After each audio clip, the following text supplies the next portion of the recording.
സ്തുതി ചൊല്ലാം. Price the Lord. Hallelujah. കരങ്ങൾ ഉയർത്തി വീശിക്കൊണ്ട് ഹല്ലേലൂയ, യേശുവേ സ്തോത്രം, യേശുവേ നന്ദി. അടുത്തിരിക്കുന്നവരെ നോക്കി പുഞ്ചിരിച്ചുകൊണ്ട് ഹല്ലേലൂയ, ഹല്ലേലൂയ. കുറച്ചുകൂടെ നന്നായിട്ടൊന്ന് ചിരിച്ചേ ഹല്ലേലൂയ. അച്ഛനെ നോക്കി ഒന്ന് മര്യാദക്ക് ചിരിച്ചേ ഹല്ലേലൂയ. ഈശോയെ നോക്കി നന്നായിട്ട് ചിരിച്ചേ ഹല്ലേലൂയ. ഉപവാസമൊക്കെ എടുത്തിരിക്കുകയാണോ? നോയമ്പെടുത്തിരിക്കുന്നു എന്ന സന്തോഷത്തോടു കൂടെ ഒന്ന് ചിരിച്ചേ ഹല്ലേലൂയ. നോമ്പ് കാലത്ത് എന്താണ് നമ്മുടെ ഒരു സന്തോഷം? ചേച്ചിമാരുടെ സന്തോഷം എന്താണ് നോമ്പ് കാലത്ത്?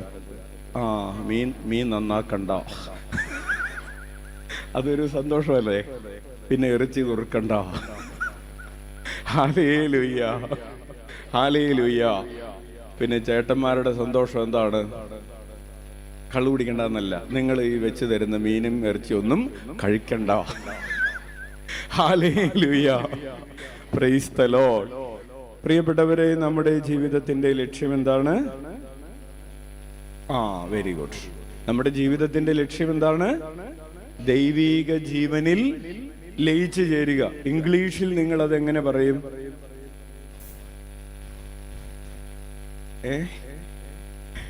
ഇംഗ്ലീഷിൽ അതിനെ യൂണിയൻ വിത്ത് ഗോഡ് എന്ന് പറയും. എന്ത് പറയും? അത് എപ്പോഴും ഓർത്തില്ലെങ്കിലും കുഴപ്പമില്ല, പറഞ്ഞു. അപ്പോൾ ദൈവീക ജീവനിൽ ലയിച്ചു ചേരുക എന്നതാണ് നമ്മുടെ ജീവിതത്തിന്റെ പരമമായ ലക്ഷ്യം. ഇന്നത്തെ മെഡിറ്റേഷനിൽ സെബാസ്റ്റ്യൻ പറഞ്ഞ മന്ത്രം അതായിരുന്നു: ഈശോ എന്നിലും ഞാൻ ഈശോയിലും വസിക്കുന്നു, ലയിക്കുന്നു, ആയിരിക്കുന്നു. ഹല്ലേലൂയ. അതിനെയാണ് ലയിച്ചു ചേരുക എന്ന് പറയുന്നത്. അപ്പോൾ ലയിച്ചു ചേരുന്നതിന് തടസ്സമായി ചില കാര്യങ്ങൾ നമ്മുടെ ജീവിതത്തിൽ ഉണ്ട്, ഇല്ലേ? അതെന്ത് ചെയ്യണം? എടുത്തു മാറ്റണം. ലയിച്ചു ചേരുന്നതിന് ചില കാര്യങ്ങൾ കൂടെ വേണം. ഇപ്പൊ ഉള്ളതൊന്നും പോരാ. അപ്പോൾ അതെന്ത് ചെയ്യണം? അത് കൂട്ടിച്ചേർക്കണം. Hallelujah, hallelujah. അപ്പോൾ ദൈവീക ജീവനിൽ ലയിച്ചു ചേരുക എന്നതാണ് നമ്മുടെ പരമമായ ലക്ഷ്യം. ഇത് നമ്മൾ മറക്കരുത്. ഇനി ഈ വർഷം മുഴുവൻ എല്ലാ വ്യാഴാഴ്ചയും അച്ഛൻ പ്രസംഗം തുടങ്ങുമ്പോൾ ഇത് പറഞ്ഞിട്ടായിരിക്കും തുടങ്ങുന്നത്. കാരണം എന്താണെന്നറിയാമോ? നമ്മൾ എങ്ങോട്ടാണ് പോകുന്നതെന്ന് നിശ്ചയമില്ലെങ്കിൽ, നമ്മൾ എങ്ങോട്ടാണ് യാത്ര ചെയ്യുന്നതെന്ന് നമുക്ക് ഉറപ്പില്ലെങ്കിൽ, നമ്മളുടെ യാത്ര വഴി തെറ്റാൻ സാധ്യതയുണ്ട്. അതുകൊണ്ട് വഴി തെറ്റാതിരിക്കണമെങ്കിൽ നമ്മൾ എന്ത് ചെയ്യണം? നമ്മളുടെ ഡെസ്റ്റിനേഷൻ ലൊക്കേഷൻ കറക്റ്റ് ആയിരിക്കണം. ഒരിക്കൽ അച്ഛൻ ഒരു സുഹൃത്തിന്റെ കൂടെ യാത്ര ചെയ്യുകയാണ്. അപ്പോൾ ആ സുഹൃത്തിന് അത്യാവശ്യം നന്നായിട്ട് വഴി അറിയാം. അയാൾ താമസിക്കുന്ന സ്ഥലമാണ്. അച്ഛന് ഇടവും വലവും അറിഞ്ഞുകൂടാ. അപ്പോൾ ലൊക്കേഷൻ ഇട്ടിട്ടുണ്ട്. അപ്പോൾ ഞങ്ങൾക്ക് പോകേണ്ടത് ഒരു ഇന്ത്യൻ അസോസിയേഷന്റെ ഒരു ഹാളിലേക്കാണ്. പക്ഷെ ഇദ്ദേഹം ലൊക്കേഷൻ ഇട്ടപ്പോൾ ലൊക്കേഷൻ മാറിപ്പോയി. ഞങ്ങൾ അവരുടെ വീട്ടിൽ നിന്നാണ് ഇറങ്ങി ഒരു സുഹൃത്തിന്റെ വീട്ടിൽ കയറി വീണ്ടും ലൊക്കേഷൻ ഇട്ടപ്പോൾ പോകേണ്ട ഹാളിന്റെ ലൊക്കേഷൻ ഇടാതെ സ്വന്തം വീടിന്റെ ലൊക്കേഷൻ ഇട്ടു. അപ്പൊ കുറച്ചു നേരം നോക്കിയപ്പോൾ ഇതിലെയാണല്ലോ ഇപ്പൊ നമ്മൾ ഇങ്ങോട്ട് വന്നത്. തിരിച്ച് റിട്ടേൺ അടിച്ച് പോയിക്കൊണ്ടിരിക്കുന്നു. എന്ത് പറ്റിയത്? ലൊക്കേഷൻ ഇട്ടത് തെറ്റിപ്പോയി. ഹല്ലേലൂയ. പ്രിയപ്പെട്ടവരെ, നമ്മുടെ ജീവിതത്തിൽ പലപ്പോഴും യാത്ര തെറ്റുന്നതിന്റെ കാരണം നമ്മൾ ഇട്ടിരിക്കുന്ന ഡെസ്റ്റിനേഷൻ ലൊക്കേഷൻ മാറിപ്പോകുന്നു എന്നതാണ്. നമ്മൾ വിചാരിക്കുന്നു എൻ്റെ ജീവിതത്തിന്റെ ലക്ഷ്യം എന്താണ്? നല്ല ജോലി കിട്ടുക എന്നതാണ് എന്ന് വിചാരിച്ച് ആ ഡെസ്റ്റിനേഷനിലേക്ക് പോയിക്കൊണ്ടിരിക്കുകയാണ്. നമ്മൾ വിചാരിക്കുന്നു എൻ്റെ ജീവിതത്തിന്റെ ലക്ഷ്യം വീട് പണിയുക, അതിനുവേണ്ടി കാശുണ്ടാക്കുക എന്നതാണെന്ന് വിചാരിച്ച് ഇസ്രായേൽ എന്ന് പറഞ്ഞ് ഡെസ്റ്റിനേഷൻ ഇട്ട് പോയിക്കൊണ്ടിരിക്കുക. ഹല്ലേലൂയ. അല്ലെങ്കിൽ എൻ്റെ ജീവിതത്തിൻ്റെ ലക്ഷ്യം നല്ല ജോലിയൊക്കെ കിട്ടി അങ്ങനെ ഖുഷിയായിട്ട് ജീവിക്കുക എന്നതാണെന്ന് വിചാരിച്ച് ജർമ്മനി എന്ന് പറഞ്ഞ് ഡെസ്റ്റിനേഷൻ ഇട്ട് ജീവിതത്തിൻ്റെ വണ്ടി ഓടിച്ചുകൊണ്ടിരിക്കുകയാണ്. അപ്പോൾ എന്ത് സംഭവിക്കും? തെറ്റിപ്പോകും. നമ്മുടെ എല്ലാവരുടെയും ആത്യന്തികമായ പരമമായ ലക്ഷ്യം പ്രിയപ്പെട്ടവരെ ദൈവീക ജീവനിൽ ലയിച്ചു ചേരുക എന്നുള്ളതാണ്. നമ്മൾ അതിനുമായി ബന്ധപ്പെട്ടാണ് നമ്മൾ പറയുന്നത് നമുക്ക് രൂപാന്തരീകരണം സംഭവിക്കണം. എന്താണ് രൂപാന്തരീകരണം സംഭവിക്കേണ്ടത്? എന്തിനു വേണ്ടിയാണ്? ശ്രദ്ധിച്ച് അച്ഛൻ ഇന്ന് ഇത്തിരി കൂടി ചൂടുള്ള, അല്ലെങ്കിൽ തന്നെ ചൂടാണ് അല്ലേ, കുറച്ചുകൂടെ ചൂടുള്ള കാര്യങ്ങൾ പറയാൻ പോവാണ്. നിങ്ങളുടെ അടുത്ത് ആർക്കെങ്കിലും ഉറക്കം വരുന്നുണ്ടെങ്കിൽ അവരെ നിങ്ങൾ എന്ത് ചെയ്യണം? Hallelujah, praise the Lord. അപ്പോൾ ശ്രദ്ധിച്ചേ, നമുക്ക് എന്തിനാണ് രൂപാന്തരീകരണം സംഭവിക്കേണ്ടത്? ദൈവീക ജീവനിൽ ലയിച്ചു ചേരുന്നതിന് ഇപ്പോഴുള്ള ഈ രൂപം പോരാ. ഇപ്പോഴുള്ള ഈ മുതല് വെച്ച് ദൈവിക ജീവനിൽ ലയിച്ചു ചേരാൻ നിങ്ങൾക്കറിയാം. ഹല്ലേലൂയ. ഇപ്പോഴുള്ള നമ്മുടെ അവസ്ഥ എന്ന് പറയുന്നത് നമ്മളിൽ എന്തൊക്കെയുണ്ട്? ദൈവീക ജീവനിൽ ലയിച്ചു ചേരാത്തതായി നമ്മുടെ ഉള്ളിലുള്ളത് സ്വാർത്ഥതയുണ്ട്, ഇല്ലേ? ഉണ്ടോ? എന്റെ കാര്യം എന്നൊക്കെയുള്ള ചിന്തയില്ലേ? ഉണ്ട്. അഹങ്കാരമുണ്ടോ? ഉണ്ട്. ഞാൻ എന്നുള്ള ഭാവമുണ്ട്. അസൂയയുണ്ടോ? ഉണ്ട്. ഉണ്ടെങ്കിൽ ഉണ്ടെന്ന് പറഞ്ഞോ, പേടിക്കണ്ട.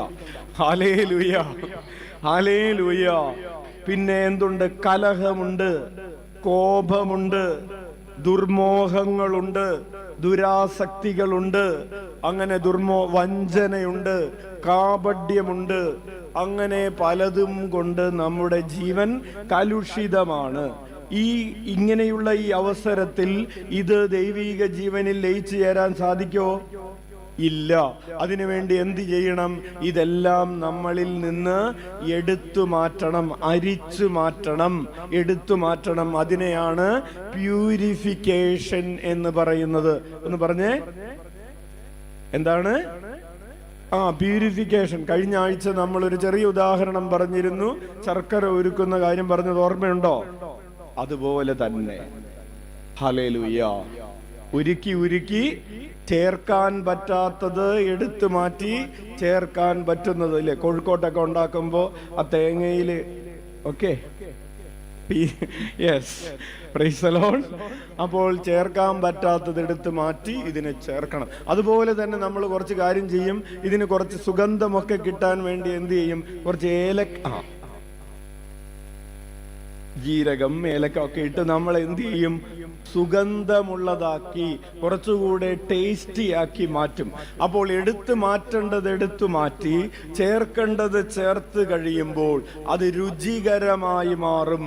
ഇതുപോലെ പ്രിയപ്പെട്ടവരെ, ഈശോയിൽ ലയിച്ചു ചേരാൻ നമ്മളിൽ നിന്ന് കുറെ കാര്യങ്ങൾ എടുത്തു മാറ്റണം. അതാണ് രൂപാന്തരീകരണം, അതാണ് പ്യൂരിഫിക്കേഷന്റെ ഒന്നാം ഘട്ടം. ചേർക്കേണ്ടത് ചേർക്കണം, അതാണ് ട്രാൻസ്ഫർമേഷന്റെ, രൂപാന്തരീകരണത്തിന്റെ രണ്ടാം ഘട്ടം. ഇങ്ങനെ എടുത്തു മാറ്റേണ്ടത് എടുത്തു മാറ്റി ചേർക്കേണ്ടത് ചേർത്ത് കഴിയുമ്പോൾ നമുക്ക് ഒരു സുന്ദരമായ രൂപമുണ്ടാകും. ആ സുന്ദരമായ രൂപത്തെ പറയുന്ന അവസ്ഥയാണ് മഹത്വീകരണം. ഹല്ലേലൂയ. അപ്പോൾ എപ്പോഴാണ് നമ്മൾ മഹത്വപ്പെടുന്നത്? ഹല്ലേലൂയ. പ്രിയപ്പെട്ടവരെ, മറ്റൊരു ഉദാഹരണം നിങ്ങൾക്ക് മുമ്പിൽ അവതരിപ്പിക്കുകയാണ്.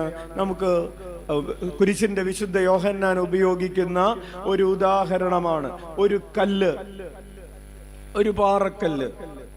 ഈ പാറക്കല്ലിൽ നിന്ന് നമുക്ക് ക്രൂശിതനായ ഈശോയുടെ രൂപം കൊത്തിയെടുക്കണമെന്ന് വിചാരിക്കുക. നിങ്ങൾക്കറിയാം, പിയാത്ത എന്ന് പറയുന്ന ആ രൂപം, സുന്ദരമായ പരിശുദ്ധ അമ്മയുടെ മടിത്തട്ടിൽ ഈശോ കിടക്കുന്ന ആ പിയാത്ത എന്ന് പറയുന്ന രൂപത്തെ മൈക്കലാഞ്ചലോ ഒരു മാർബിളിൽ നിന്ന് കൊത്തിയെടുത്തതാണ്. കൊത്തിയെടുക്കുന്നതിന് മുമ്പ് ആ മാർബിളിൽ അതൊരു മാർബിൾ കല്ല് മാത്രമായിരുന്നു. അതിൽ നിന്ന് എന്ത് ചെയ്തു? പലതും കൊത്തിക്കളഞ്ഞ് അതിൽ നിന്ന് പിയാത്ത പരിശുദ്ധ അമ്മയുടെ മടിത്തട്ടിൽ ഈശോ കിടക്കുന്ന ഒരു രൂപത്തെ പുറത്തെടുത്തു. കൈയടിച്ച് കർത്താവിന് നന്ദി പറയാം. ഹല്ലേലൂയ. പ്രിയപ്പെട്ടവരെ, ഈ ദേവാലയത്തിലുള്ള നടുക്ക് നിൽക്കുന്ന ഈശോയുടെ ക്രൂശിത രൂപം അത് മരത്തിൽ നിന്ന് കൊത്തിയെടുത്തതാണ്. മരം നമുക്കറിയാം എങ്ങനെയാണ് മരത്തടിയിരുന്നത്. അതൊരു ഉരുണ്ട തടി അല്ലേ? ചില സ്ഥലങ്ങളിൽ വളവും തിരിവും ഒക്കെ ആയിട്ട് ഒരു ഉരുണ്ട തടി, അത്രേ ഉള്ളൂ. ആ തടിയിൽ നിന്ന് ആരോ ഒരാൾ, ഇങ്ങനെ ഒരു കലാകാരൻ തന്റെ ഉളി ഉപയോഗിച്ച് കൊത്തിയെടുക്കുകയാണ്. എന്ത് വെച്ചാണ് കൊത്തിയെടുക്കുന്നത്? പഞ്ഞി വെച്ചാണോ കൊത്തിയെടുത്തത്? അപ്പൊ എന്ത് വെച്ചാ കൊത്തിയെടുത്തത്? തന്റെ ഉളിയും ചുറ്റികയും കൊണ്ട് കൊത്തിയെടുത്തപ്പോൾ ആ മരത്തിന് വേദനിച്ചോ? ഇല്ലേ. അതിന് മുറിവുണ്ടായോ? ഉണ്ടായി. അതിനെയാണ് സഹനമെന്ന് പറയുന്നത്. ആ ഉളിയും ചുറ്റികയും ആ മരത്തിലേക്ക് ആ കലാകാരൻ പല പ്രാവശ്യം വളരെ ശ്രദ്ധയോടുകൂടെ ആവർത്തിച്ച് ഒറ്റ പ്രാവശ്യം കൊത്തിയപ്പോ തന്നെ ആ കുരിശുരൂപം പുറത്തേക്ക് വന്നോ? അപ്പൊ ഒരു സഹനത്തിൽ നിന്ന്, നമ്മളിൽ നിന്ന് ക്രിസ്തു പുറത്തു വരുമോ? പറയാൻ മടിയുണ്ടോ? ഇല്ല. എത്ര പ്രാവശ്യം ആ ഉളി കൊണ്ട് ആ മരത്തടിയിൽ ആ കലാകാരൻ കൊത്തിയിട്ടുണ്ടാകും? പല പ്രാവശ്യം, എത്രയോ ദിവസം അതിന്റെ മുമ്പിൽ ഇരുന്നൊരു ധ്യാനം പോലെ കൊത്തിയെടുത്ത് ഇപ്പോൾ അതെന്തായി? ഒരു ക്രൂശിത രൂപമായി. ഇതൊരു ട്രാൻസ്ഫോർമേഷനാണ്. ആ മരത്തടി കേവലം ഒരു മരത്തടി ക്രൂശിത രൂപമായി മാറി. ഹല്ലേലൂയ. നമുക്ക് തൊട്ടുമുത്താൻ പറ്റുന്ന ഒരു ക്രൂശിത രൂപമായി മാറി. മരത്തടി എവിടെ പോയി? അതില്ലാതെയായി. അതിൽ നിന്ന് കൊത്തിയെടുത്ത കഷണങ്ങൾ എന്ത് ചെയ്തു? അത് ഏതോ ഒരമ്മ അടുപ്പിലിട്ട് കത്തിച്ചു. ഹല്ലേലൂയ. അപ്പോൾ കൊത്തിയെടുത്തതിനെ കുറിച്ച് നമ്മൾ ചിന്തിക്കേണ്ട ആവശ്യമുണ്ടോ? അത് കൊത്തിയെടുത്തത് പോയി, കളഞ്ഞു. ആവശ്യമില്ലാത്തത് കളഞ്ഞു. കൃത്യതയോടെ, വ്യക്തതയോടെ. പ്രിയപ്പെട്ടവരെ, ഇതാണ് അങ്ങനെ രൂപാന്തരീകരണം എന്ന് പറയുന്നത്. അങ്ങനെ ആ ക്രൂശിത രൂപമുണ്ടായി. ആ ക്രൂശിത രൂപത്തെ നമുക്ക് തൊട്ടുമുത്താൻ പറ്റുന്ന, വണങ്ങാൻ പറ്റുന്ന ഒരു രൂപമായി മാറി. ഹല്ലേലൂയ. അച്ഛന്റെ ചോദ്യം ഇതാണ്: നമ്മളിങ്ങനെ വചനം കേട്ട് പ്രാർത്ഥിച്ച് നമ്മുടെ ഈ തടിക്കഷണത്തിൽ നിന്ന് ഒരു ക്രിസ്തു പുറത്തേക്ക് വരുമോ? ക്രിസ്തുവിന്റെ മുഖത്തിന് ചേരാത്തത്, കണ്ണിന് ചേരാത്തത്, കാതിന് ചേരാത്തത്, കൈക്ക് ചേരാത്തതെല്ലാം കൊത്തിമാറ്റി നമ്മളിൽ നിന്ന് ഒടുവിൽ ഒരു ക്രിസ്തു രൂപം പുറത്തേക്ക് വരുമോ? നമ്മുടെ ഹൃദയത്തിൽ ഈ രൂപാന്തരീകരണം സംഭവിക്കുമോ? ഹല്ലേലൂയ. നമ്മൾ അതിനുള്ള പരിശ്രമത്തിലാണ്. ഇങ്ങനെ കലാകാരൻ കൊത്താനിരിക്കുമ്പോൾ തടിക്കഷ്ണം പറയുകയാണെന്ന് വിചാരിക്കുക: ചേട്ടാ, എന്റെ ഈ പള്ളക്കിട്ട് കൊത്തരുത്, എന്റെ ഈ സ്ഥലം ഒന്ന് വെറുതെ വിട്ടാക്ക്, എന്റെ കണ്ണിനിട്ട് കുത്തരുത്. നമ്മൾ പലതും വിട്ടുകൊടുക്കാതെയാണ് കലാകാരന്റെ മുമ്പിൽ ഇരിക്കുന്നതെന്ന് വിചാരിക്കുക. ഈ തടിക്കഷ്ണം പറയാണ്: എന്നെ അധികം ഒന്നും വേദനിപ്പിച്ചേക്കരുത്, സോഫ്റ്റ് ആയിട്ട് പഞ്ഞു കൊണ്ട് തൂത്താ മതി പറയുകയാണെന്ന് വിചാരിക്കുക. എന്ത് സംഭവിക്കും? തടിക്കഷ്ണം പോലെ തന്നെ ചത്തുപോകും. അതിനൊരു മാറ്റം വരില്ല. ഇതുപോലെ ദൈവത്തിന്റെ തിരുസന്നിധിയിൽ ദൈവം ആഗ്രഹിക്കുകയാണ് നമ്മെ രൂപാന്തരപ്പെടുത്തണമെന്ന്. നമ്മുടെ റോൾ എന്താണ്? നമ്മുടെ റോൾ എന്ന് പറയുന്നത് ആ കലാകാരനായ, ആ വിശ്വകലാകാരനായ ക്രിസ്തുവിന്റെ മുൻപിൽ ഇരുന്നു കൊടുക്കുക. ഈശോയെ, നിനക്കിഷ്ടമുള്ളതുപോലെ നീ എന്നോട് പ്രവർത്തിച്ചു കൊള്ളുക എന്ന് പറഞ്ഞ് സ്വയം സമർപ്പിക്കുക, സെൽഫ് സറണ്ടർ, ആത്മസമർപ്പണം നടത്തുക എന്നതാണ് പ്രിയപ്പെട്ടവരെ നമ്മുടെ റോൾ എന്ന് പറയുന്നത്. നമ്മൾ കർത്താവിന് നമ്മെ തന്നെ വിട്ടുകൊടുത്താൽ മതി. പാസീവ് സറണ്ടർ എന്നാണ് അതിനെ പറയുന്നത്. നമ്മളെ തന്നെ, ഈശോയെ ഞാനിതാ എന്നെ തന്നെ വിട്ടുതരുന്നു, നിനക്കിഷ്ടമുള്ളതുപോലെ എന്നോട് പെരുമാറിക്കൊള്ളുക, നിനക്കിഷ്ടമുള്ളതുപോലെ നീ എന്നെ അനുഗ്രഹിക്കുക. എനിക്കിഷ്ടമുള്ളതുപോലെ എന്നെ അനുഗ്രഹിക്കുക എന്നല്ല, നിനക്കിഷ്ടമുള്ളതുപോലെ എന്നെ അനുഗ്രഹിക്കുക. ഹല്ലേലൂയ. നിനക്കിഷ്ടമുള്ള സ്ഥലത്തേക്ക് നീ എന്നെ അയക്കുക, നിനക്കിഷ്ടമുള്ള ജോലിയിലേക്ക് എന്നെ പ്രവേശിപ്പിക്കുക, നിന്റെ ഇഷ്ടമനുസരിച്ച് എന്നെ നിയോഗിക്കുക, നിനക്കിഷ്ടമുള്ളതുപോലെ എന്നോട് പെരുമാറിക്കൊള്ളുക എന്ന് പറഞ്ഞ്, പ്രിയപ്പെട്ടവരെ, മദർ തെരേസ പറയുന്നത് പോലെ, ഞാൻ ഈശോയുടെ കയ്യിലെ ഒരു പെൻസിലാണ്. പെൻസിൽ എഴുതുന്ന ആളോട് പറയുന്നില്ല എന്തൊക്കെയാണ് എഴുതേണ്ടതെന്ന്. പെൻസിൽ എഴുതുന്ന ആളോട് പറഞ്ഞു കൊടുക്കാണോ? അല്ല, എഴുതുന്ന ആളുടെ കയ്യിൽ അടങ്ങി ഒതുങ്ങിയിരിക്കുക എന്നതാണ് പെൻസിലിന്റെ ജോലി. ഉച്ചത്തിൽ വിളിച്ച ഈശോയേ, ഈശോയേ. അപ്പോൾ നമ്മൾ ഈശോയുടെ കയ്യിൽ ആരാണ്? പെൻസിലുകളാണ് ആകണം. ഹല്ലേലൂയ. അപ്പോൾ ഇത്രയും ഒരു ആമുഖമായി പറഞ്ഞുകൊണ്ട് നമ്മളുടെ ആ പ്രഭാഷണ പരമ്പരയുടെ ട്രാക്കിലേക്ക് വീണ്ടും പ്രവേശിക്കട്ടെ. പ്രിയപ്പെട്ടവരെ, നമ്മൾ പറഞ്ഞുകൊണ്ടിരിക്കുന്നത് യേശുനാമം വിളിച്ച് പ്രാർത്ഥിക്കുമ്പോൾ, യേശുനാമ പ്രാർത്ഥന യഥാർത്ഥത്തിൽ പ്രാർത്ഥനയാകണമെങ്കിൽ നമ്മുടെ പദ്ധതികൾ ഈശോയുടെ പദ്ധതികളോട് ചേർന്നിരിക്കണം. ഈശോയുടെ പദ്ധതികളെ നമ്മൾ ഏറ്റെടുക്കണം. ഉച്ചത്തിൽ വിളിച്ച ഈശോയേ. 2, ഈശോയുടെ ആഗ്രഹങ്ങളെ നമ്മുടെ ആഗ്രഹങ്ങളാക്കി മാറ്റണം. ഹല്ലേലൂയ. 3, ഈശോയുടെ വികാരങ്ങളെ നമ്മുടെ വികാരങ്ങളാക്കി മാറ്റണം. അപ്പോ നമ്മുടെ ഈ ശരീരത്തിൽ നിന്ന്, ഈ തടിയിൽ നിന്ന് ക്രിസ്തുരൂപം പുറത്തേക്ക് വരും. ഈശോയുടെ പദ്ധതികളെ നമ്മുടെ പദ്ധതികളാക്കി മാറ്റുമ്പോ നമ്മളിൽ നിന്ന് ചിസിൽ ഔട്ട് ചെയ്യാനുള്ളത്, കൊത്തി മാറ്റപ്പെടാനുള്ളത് നമ്മുടെ തന്നെ ചില പദ്ധതികളാണ്. നമ്മളുടെ തന്നെ ചില പദ്ധതികളെ കൊത്തി മാറ്റാതെ ഈശോയുടെ പദ്ധതികൾ നമ്മളിൽ പൂർത്തീകരിക്കാൻ പറ്റുകയില്ല. നമ്മുടെ തന്നെ ചില ആഗ്രഹങ്ങളെ കൊത്തിമാറ്റാതെ ഈശോയുടെ ആഗ്രഹങ്ങളെ നമ്മളിൽ പൂർത്തീകരിക്കാൻ പറ്റുകയില്ല. നമ്മുടെ തന്നെ ചില വികാരങ്ങളെ കൊത്തിമാറ്റാതെ, ചിസിൽ ഔട്ട് ചെയ്യാതെ ഈശോയുടെ വികാരങ്ങളെ നമ്മളിൽ ആവിഷ്കരിക്കാൻ കഴിയുകയില്ല. ഉച്ചത്തിൽ വിളിച്ച് ഈശോയേ, ഈശോയേ. അപ്പോൾ അങ്ങനെ ഈശോയുടെ പല ആഗ്രഹങ്ങളെ കുറിച്ച് നമ്മൾ പഠിച്ചുകൊണ്ടിരിക്കുമ്പോൾ നമ്മൾ പറഞ്ഞു, ഈശോയുടെ ഒരു പ്രധാനപ്പെട്ട ആഗ്രഹമാണ് നമ്മൾ ആത്മപരിത്യാഗം ചെയ്യണം എന്നുള്ളത്. എന്താണ് ഈശോയുടെ ആഗ്രഹം? ആത്മപരിത്യാഗം ചെയ്യണമെന്നുള്ളത്. സാധാരണ രീതിയിൽ നമ്മുടെ ആഗ്രഹം എന്താണ്? നമ്മെ തന്നെ ഉപേക്ഷിക്കാനാണോ? നമ്മുടെ ആഗ്രഹങ്ങളൊക്കെ, എൻ്റെ ആഗ്രഹങ്ങളൊക്കെ പൂർത്തീകരിക്കപ്പെടണം എന്നതാണ് നമ്മുടെ ഒരു സാധാരണ നിലപാട്, അല്ലേ?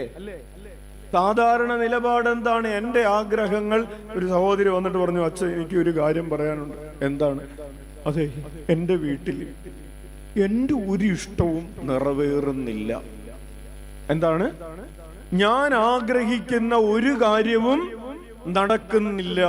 ഞാൻ ഒരു അഭിപ്രായം പറഞ്ഞാൽ ആ അഭിപ്രായം ആരും സ്വീകരിക്കുന്നില്ല. അപ്പോൾ പ്രിയപ്പെട്ടവരെ, നമ്മുടെ ആഗ്രഹങ്ങള് നമ്മൾ അതിനെക്കുറിച്ച് കൂടുതലായിട്ട് പറഞ്ഞുകൊണ്ടിരിക്കുകയാണ്. അപ്പൊ ആത്മപരിത്യാഗത്തിന്റെ 13 വഴികളാണ് പറഞ്ഞത്. പ്രതികാരം ചെയ്യാനുള്ള അവകാശം ഉപേക്ഷിക്കുക, എല്ലാ സൗകര്യങ്ങളോടും കൂടെ ജീവിക്കാനുള്ള അവകാശം ഉപേക്ഷിക്കുക, ബഹുമാനിക്കപ്പെടാനുള്ള അവകാശം ഉപേക്ഷിക്കുക, ഇഷ്ടമുള്ളതുപോലെ പണം ചിലവഴിക്കാനുള്ള അവകാശം ഉപേക്ഷിക്കുക, ശത്രുക്കളെ വെറുക്കാനുള്ള അവകാശം ഉപേക്ഷിക്കുക, ആദരിക്കപ്പെടാനും ശുശ്രൂഷിക്കപ്പെടാനുമുള്ള അവകാശം ഉപേക്ഷിക്കുക, അനുസരിക്കുന്നതിന് മുമ്പ് എല്ലാം അറിയാനുള്ള അവകാശം ഉപേക്ഷിക്കുക, സ്വന്തം നിയമങ്ങളും ഇഷ്ടങ്ങളും അനുസരിച്ച് ജീവിക്കാനുള്ള അവകാശം ഉപേക്ഷിക്കുക, ഹൃദയത്തിൽ വിദ്വേഷവും പരിഭവവും സൂക്ഷിക്കാനുള്ള അവകാശം ഉപേക്ഷിക്കുക, പരാതി പറയാനുള്ള അവകാശം ഉപേക്ഷിക്കുക, നമ്മെ തന്നെ നമ്മുടെ ഇഷ്ടങ്ങളെ ഒന്നാമതായി പരിഗണിക്കാനുള്ള അവകാശം ഉപേക്ഷിക്കുക. അത് പറഞ്ഞാണ് നമ്മൾ അവസാനിപ്പിച്ചത്. Hallelujah, hallelujah, hallelujah. പ്രിയപ്പെട്ടവരെ, നമുക്ക് കേൾക്കാൻ ഇഷ്ടമില്ലാത്ത ഒരു കാര്യമാണ് നമ്മെ തന്നെ ഉപേക്ഷിക്കുക എന്ന് പറയുന്ന ഒരു കാര്യം. ഇപ്പോൾ മാനേജ്മെന്റ് സ്റ്റഡീസിൽ അല്ലെങ്കിൽ സെൽഫ് ഡെവലപ്മെന്റ് സ്റ്റഡീസിലൊക്കെ പറയുന്ന ഒരു കാര്യം, express your self, show your self, project your self, build up your self എന്നാണ് ലോകത്തിന്റെ ഫിലോസഫി, അല്ലേ? നമ്മൾ നമ്മളെ തന്നെ അങ്ങോട്ട് ഹല്ലേലൂയ, ഹല്ലേലൂയ. പണ്ട് അമ്മിച്ചി അച്ഛനോട് പറയുമായിരുന്നു, മോൻ എന്തിനിങ്ങനെ തലയും താഴ്ത്തി നടക്കുന്നു, തല ഉയർത്തി പിടിച്ച. ശരി, എന്തിനാ നടു വളച്ച് നടക്കുന്നത്? നടു വളക്കാതെ നേരെ നടന്ന നേരെ നടന്ന. അപ്പൊ അത് കൊള്ളാം, നല്ല കാര്യം. ഷോ യുവർ സെൽഫ്, ഇത് ലോകത്തിന്റെ ഫിലോസഫിയാണ്. നീ നിന്നെ തന്നെ പ്രൊജക്ട് ചെയ്യുക, നീ ഒന്നാമതെത്തുക, ഫസ്റ്റ് എത്തുക എല്ലാ കാര്യത്തിലും എന്ന് പറയുന്ന ഒരു ഫിലോസഫിയുടെ പശ്ചാത്തലത്തിൽ ഈശോ പറയുകയാണ്, നീ നിന്നെ തന്നെ താഴ്ത്തുക. ഒന്നാമനാകാൻ ആഗ്രഹിക്കുന്നുണ്ടെങ്കിൽ നീ നിന്നെ തന്നെ എല്ലാവരുടെയും ദാസനാക്കുക. കാരണം ഈശോ ഒന്നാമനാകാൻ നമ്മളോട് പറയുകയാണ്. എങ്ങനെ? ഈ ഭൂമിയിൽ നിന്നെ തന്നെ താഴ്ത്തിക്കൊണ്ട് സ്വർഗത്തിൽ ഒന്നാമനാകുന്നതിനെ കുറിച്ച് പറയുകയാണ്. Hallelujah, hallelujah. അങ്ങനെയാണ്, ആ പശ്ചാത്തലത്തിലാണ് നമ്മൾ പറഞ്ഞത്, ധനവാന്റെയും ലാസറിന്റെയും കഥയിൽ ആരാണ് സ്വർഗത്തിൽ ഒന്നാമനായത്? ലാസർ ഒന്നാമനായി. ധനവാൻ എന്ത് പറ്റി? അവന് സെക്കൻഡായി പോയി. അവന് ലാസ്റ്റ് ആയി പോയി. രണ്ടുപേരുണ്ടായിരുന്നുള്ളൂ. അപ്പൊ ഒരാള് ഫസ്റ്റായി, മറ്റേ ആള് ലാസ്റ്റായി. സെക്കൻഡായി എന്നല്ല, ലാസ്റ്റ്. Hallelujah, hallelujah. അങ്ങനെ നരകത്തിൽ കിടന്നപ്പോഴാണ് ധനവാന് കൺവെൻഷന് പോകുന്നതിനെ കുറിച്ച് ഓർമ്മയുണ്ടായത്. ധ്യാനത്തിന് പോകുന്നതിനെ കുറിച്ച് ധനവാൻ ചിന്തിച്ചത് എപ്പോഴാണെന്നറിയാവോ? നരകത്തിൽ കിടക്കുമ്പോഴാണ് ധനവാൻ ആലോചിക്കുന്നത്, ഒരു ധ്യാനം, ഞങ്ങളുടെ ഇടവക പള്ളിയിൽ ഒരു ധ്യാനം വെച്ചിരുന്നെങ്കിൽ നന്നായിരുന്നെന്ന്. ഇപ്പൊ അയാൾ ഇടവക പള്ളിയിൽ ധ്യാനം ഉണ്ടായപ്പോ അയാള് പോയിട്ടില്ല, അയാൾ തിന്നു കുടിച്ച് കിടക്കുകയായിരുന്നു. ഇപ്പൊ നരകത്തിൽ കിടക്കുമ്പോ അയാൾ പറയാണ്, എന്റെ തറവാട്ടില് എന്റെ ചേട്ടന്മാരും അനിയന്മാരൊക്കെ എവിടെയുണ്ട്? തറവാട്ടിലുണ്ട്, അല്ലെങ്കിൽ ഇടവകയിലുണ്ട്. ഇടവകയിലേക്ക് ലാസറിനെ കൺവെൻഷൻ അയക്കാൻ വേണ്ടി പറയാണ്. ലാസറിനെ വചനപ്രഘോഷകനായിട്ട് അയക്കണം എന്ന് പറയാണ്. ആര്? നരകത്തിൽ കിടക്കുമ്പോ ജീവിച്ചിരുന്ന സമയത്ത് അയാളുടെ കാശ് ഒരു 10 രൂപ സ്തോത്രക്കാഴ്ച ഇട്ടിട്ടില്ലാത്ത ആളാണ്. ഇപ്പൊ അയാൾ കൺവെൻഷൻ നടത്താൻ ഞാൻ സ്പോൺസർ ചെയ്യാന്ന് പറഞ്ഞു. ഹല്ലേലൂയ. പ്രിയപ്പെട്ടവരെ, ചില ആളുകൾക്ക് അങ്ങനെ ബോധ്യം കിട്ടുന്നത് എപ്പോഴായിരിക്കും എന്നറിയാവോ? മരിച്ച് നരകത്തിൽ ചെല്ലുമ്പോ അയാൾ വിചാരിക്കും, 500 രൂപ സ്തോത്രക്കാഴ്ച ഇട്ടിരുന്നു, പള്ളി പോയിരുന്നെങ്കിൽ നന്നായിരുന്നു, കൺവെൻഷൻ ധ്യാനം കൂടിയിരുന്നെങ്കിൽ. എനിക്കാ കൂടാൻ പറ്റിയില്ല, എന്റെ സഹോദരങ്ങളെങ്കിലും കൂടട്ടെ. പ്രിയപ്പെട്ടവരെ, നമ്മുടെ വീട്ടിലുള്ളവരെ ധ്യാനത്തിന് പറഞ്ഞു വിടാൻ നമ്മൾ മരിക്കുന്നത് വരെ കാത്തിരിക്കരുത്. യെസ്. അപ്പോൾ അച്ഛനത് സാന്ദർഭികമായി പറഞ്ഞു എന്നേ ഉള്ളൂ. അപ്പോൾ ധനവാൻ 1-ാം സ്ഥാനം കിട്ടിയില്ല. ഹല്ലേലൂയ.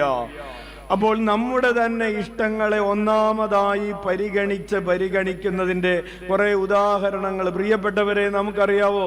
ഈ 2025 എന്ന വർഷത്തില് എത്ര കുട്ടികളെയാണ് അബോർഷൻ നടത്തിയെന്നറിയാവോ? അതിന്റെ വേൾഡ് ഹെൽത്ത് ഓർഗനൈസേഷന്റെ ഒരു കണക്കുണ്ട്. വേൾഡ് ഹെൽത്ത് ഓർഗനൈസേഷൻ പറയുന്നതനുസരിച്ച് 7,30,00,000 കുട്ടികളെയാണ് 2025 എന്ന വർഷത്തിൽ നമ്മൾ അബോർഷൻ നടത്തിയത്. എന്തുകൊണ്ടാണ് ഇത്രയും കുട്ടികൾ ഉദരത്തിൽ വെച്ച് കൊല്ലപ്പെട്ടത്? പ്രിയപ്പെട്ടവരെ, 150ഓളം പെൺകുട്ടികള് ഇറാനിൽ ബോംബ് വീണ്, മിസൈല് വന്ന് വീണ് അവരുടെ ആ കുഞ്ഞു മക്കളുടെ ശരീരങ്ങൾ ചിന്നിച്ചിതറിയപ്പോ നമ്മുടെ ചങ്ക് പിടഞ്ഞില്ലേ? പിടഞ്ഞു. ഈ 7,30,00,000 കുഞ്ഞുങ്ങള് അമ്മയുടെ ഉദരത്തിൽ വെച്ച് ആ അമ്മയും അപ്പനും ഒപ്പിട്ട് കൊടുത്തിട്ട് ആ കുഞ്ഞുങ്ങളുടെ ശരീരങ്ങൾ ചിന്നിച്ചിതറിയിട്ട് ആർക്ക് പിടയുന്നുണ്ട്? 2025 മൊത്തം മരിച്ച ആളുകളുടെ കണക്കെന്ന് പറയുന്നത് 140 മില്യനാണ്. എന്ന് പറഞ്ഞാൽ 14 കോടി മനുഷ്യരാണ് മരണമടഞ്ഞത്. ഈ 14 കോടിയിൽ 7,30,00,000 എന്ന് പറയുമ്പോൾ 51 അല്ലെങ്കിൽ 52%, പകുതിയിലധികം ആളുകൾ മരണപ്പെട്ടത് നമ്മൾ എഴുതി ഒപ്പിട്ട് കൊടുത്ത് കൊന്നുകളഞ്ഞതാണ്. ആ ഒരു പശ്ചാത്തലത്തിലാണ് പറയുന്നത്, നിന്റെ ഇഷ്ടം തന്നെ നിറവേറ്റാൻ വേണ്ടി. ക്യാൻസർ വരുമ്പോൾ നമുക്ക് പേടിയാണ്. കാരണം ഓരോ വർഷവും ക്യാൻസർ വന്നു മരിക്കുന്നവരുടെ സംഖ്യ 10 മില്യനാണ്. എന്ന് പറഞ്ഞാൽ 1 കോടിയാണ്. 1 കോടി മനുഷ്യർ ക്യാൻസർ വന്ന് മരിക്കുന്നുണ്ട്. 62 ലക്ഷം പേര് ഓരോ വർഷവും പുകവലിച്ച് അതിന്റെ ആഫ്റ്റർ ഇഫക്റ്റ് ആയിട്ട് മരിക്കുന്നുണ്ട്. പക്ഷേ ഉദരത്തിൽ വെച്ച് കൊല്ലപ്പെടുന്ന കുഞ്ഞുങ്ങളുടെ കണക്ക് എത്രയാണ്? 7,30,00,000. എന്തുകൊണ്ടാണ് ഈ കുഞ്ഞുങ്ങൾ കൊല്ലപ്പെട്ടത്? അച്ഛൻ്റെ അടുത്തൊരു സഹോദരി വന്നിട്ട് പറഞ്ഞു, അച്ഛാ, കുഞ്ഞിന് ഉദരത്തിൽ ഡിഫോമിറ്റീസ് ആയിരുന്നു. 5-ാം മാസം ആ കുഞ്ഞിനെ ഞങ്ങൾ ടെർമിനേറ്റ് ചെയ്തു. ഓക്കെ, ഇനി വേഗം ഒരു കുഞ്ഞുണ്ടാകാൻ വേണ്ടി പ്രാർത്ഥിക്കണം.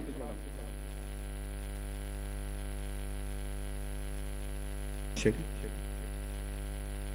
ഈ കുഞ്ഞിന് ഡിഫോമിറ്റീസ് ആയിരുന്നു. അച്ഛൻ ചോദിച്ചു, ജീവനുണ്ടായിരുന്നു?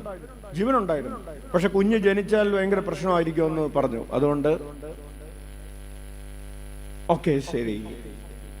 പ്രിയപ്പെട്ടവരെ, ഇതാണ് നമ്മുടെ നിലപാട്. അച്ഛൻ ആരെയും വ്യക്തിപരമായി മുറിവേൽപ്പിക്കാനോ കുറ്റപ്പെടുത്താനോ ആ ഒരു കുറ്റബോധം വളർത്താനോ വേണ്ടി പറയുന്നതല്ല. നമുക്ക് സാമൂഹികമായ ഒരു അവബോധം, ഒരു പ്രോ ലൈഫ് ആറ്റിറ്റ്യൂഡ് ഉണ്ടാകുന്നതിന് വേണ്ടി പറയാണ്. പ്രിയപ്പെട്ടവരെ, നമ്മൾ എത്രയോ സാക്ഷ്യങ്ങളാണ്, 100 കണക്കിനല്ലല്ലോ, 1000 സാക്ഷ്യങ്ങൾ നമ്മൾ കേട്ടിട്ടില്ലേ? ഉദരത്തിൽ വെച്ച് കുഞ്ഞിന് വലിയ ഡിഫോമിറ്റീസ് ഉണ്ടായിരുന്നു. ഇവിടെ വന്ന് പ്രാർത്ഥിച്ചു, കുഞ്ഞിന് കർത്താവ് ആരോഗ്യമുള്ളൊരു കുഞ്ഞിന് ജന്മം നൽകി. നമ്മൾ സാക്ഷ്യങ്ങൾ കേട്ടുകൊണ്ടിരിക്കുന്നവരാണ്. ഈ കുഞ്ഞ് ജനിച്ചാൽ എനിക്ക് പ്രയാസമുണ്ടാകും.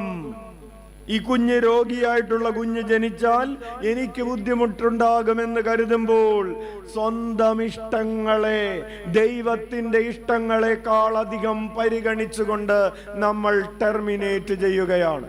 ആ പശ്ചാത്തലത്തിലാണ് നമ്മൾ ഒരു വിശുദ്ധയെക്കുറിച്ച്, വിശുദ്ധ ജിയന്ന ബെറാറ്റ മുള്ളയെ കുറിച്ച് നമ്മൾ ധ്യാനിച്ചതും പഠിച്ചതും. ഉദരത്തില് കുഞ്ഞ് വളർന്നുകൊണ്ടിരുന്നപ്പോൾ ക്യാൻസർ ആയിരുന്നു. അവള് ഡോക്ടറായിരുന്നു, പീഡിയാട്രിഷ്യൻ ആയിരുന്നു. പക്ഷേ അവള് പറഞ്ഞു, എനിക്ക് കുഞ്ഞിനെ രക്ഷിക്കണം, അതുകൊണ്ട് എനിക്ക് ചികിത്സ വേണ്ട. ഞാൻ മരിച്ചാൽ കുഞ്ഞിനെയോ അമ്മയെയോ മാത്രം കിട്ടുകയുള്ളൂ എന്ന ഒരു സിറ്റുവേഷൻ വന്നാൽ അവൾ ഭർത്താവിനോട് പറഞ്ഞു, opt for the child, not I but the child should leave എന്ന് പറയുന്ന ഒരു മനോഭാവം. പ്രിയപ്പെട്ടവരെ, അത് ക്രിസ്തുവിന്റെ മനോഭാവമാണ്, അത് ക്രിസ്തുവിന്റെ ഹൃദയമാണ്. ജീവിക്കേണ്ടത് ഞാനല്ല, ജീവിക്കേണ്ടത് നീയാണ്, വളരേണ്ടത് ഞാനല്ല, നീയാണ് രക്ഷിക്കപ്പെടേണ്ടത്, നീയാണ് സുരക്ഷിതനായിരിക്കേണ്ടത്. അതുകൊണ്ട് നിനക്ക് കിട്ടേണ്ട അടികൾ മുഴുവൻ എന്റെ ശരീരത്തിൽ ഞാൻ ഏറ്റെടുത്തു കൊള്ളാമെന്ന് പറയുന്ന ഒരു മനോഭാവത്തിലേക്കാണ് നമ്മൾ ലയിച്ചു ചേരാനുള്ളത്. ഉച്ചത്തിൽ വിളിച്ച ഈശോയേ. നമ്മൾ പറഞ്ഞു ദൈവിക ജീവനിൽ ലയിച്ചു ചേരണം. ഈശോയുടെ ഈ ജീവനിൽ ലയിച്ചു ചേരണമെങ്കിൽ എന്റെ ഉള്ളിൽ ഈ നിലപാടുണ്ടാകണം. ഏത് നിലപാട്? ഞാനല്ല, നീയാണ് വളരേണ്ടത്. കുറവുകൾ, എന്തെങ്കിലും പ്രയാസങ്ങൾ ഉണ്ടാകുന്നുണ്ടെങ്കിൽ അത് നിനക്കല്ല ഉണ്ടാകേണ്ടത്, എനിക്കാണ് ഉണ്ടാകേണ്ടത്. നഷ്ടം എന്തെങ്കിലും ഉണ്ടാകേണ്ട ഒരു സാഹചര്യമുണ്ടെങ്കിൽ നിനക്കല്ല നഷ്ടമുണ്ടാകേണ്ടത്, എനിക്ക് നഷ്ടമുണ്ടായിക്കൊള്ളട്ടെ എന്ന് പറയാൻ പറ്റുന്ന ഒരു മനോഭാവത്തിലേക്ക്, എന്ന ഒരു ഹൃദയ വിശാലതയിലേക്ക് എത്തുമ്പോഴാണ് പ്രിയപ്പെട്ടവരെ നമ്മൾ ലയിച്ചു ചേരുകയുള്ളൂ. ഉച്ചത്തിൽ വിളിച്ച ഈശോയേ, ഈശോയേ. മുറിച്ചു കൊടുക്കുന്ന മനോഭാവം. ഏത് മനോഭാവം? അതാണ് അപ്പത്തിന്റെ മനോഭാവം, ദിവ്യകാരുണ്യത്തിന്റെ മനോഭാവം എന്ന് പറയുന്നത്. തന്നെ പിച്ചിച്ചീന്തി കൊടുത്ത് അപരന് ജീവനുണ്ടാകാൻ സ്വയം ഭക്ഷണമായി മാറുന്ന മനോഭാവം ഉണ്ടാകുമ്പോഴാണ് നമ്മൾ ദൈവീക ജീവനിൽ ലയിച്ചു ചേരുകയുള്ളൂ. അച്ഛൻ ആവർത്തിക്കട്ടെ, സ്വയം പിച്ചിച്ചീന്തി മുറിച്ചു കൊടുക്കുന്ന മനോഭാവം നമ്മളിൽ ഉണ്ടാകുമ്പോഴേ നമ്മൾ ദൈവീക ജീവനിൽ ലയിച്ചു ചേരുകയുള്ളൂ. അപ്പോൾ ചോദ്യം, അങ്ങനെയാണെങ്കിൽ എന്നെങ്കിലും നമ്മൾ ആ ലക്ഷ്യത്തിലെത്തുമോ?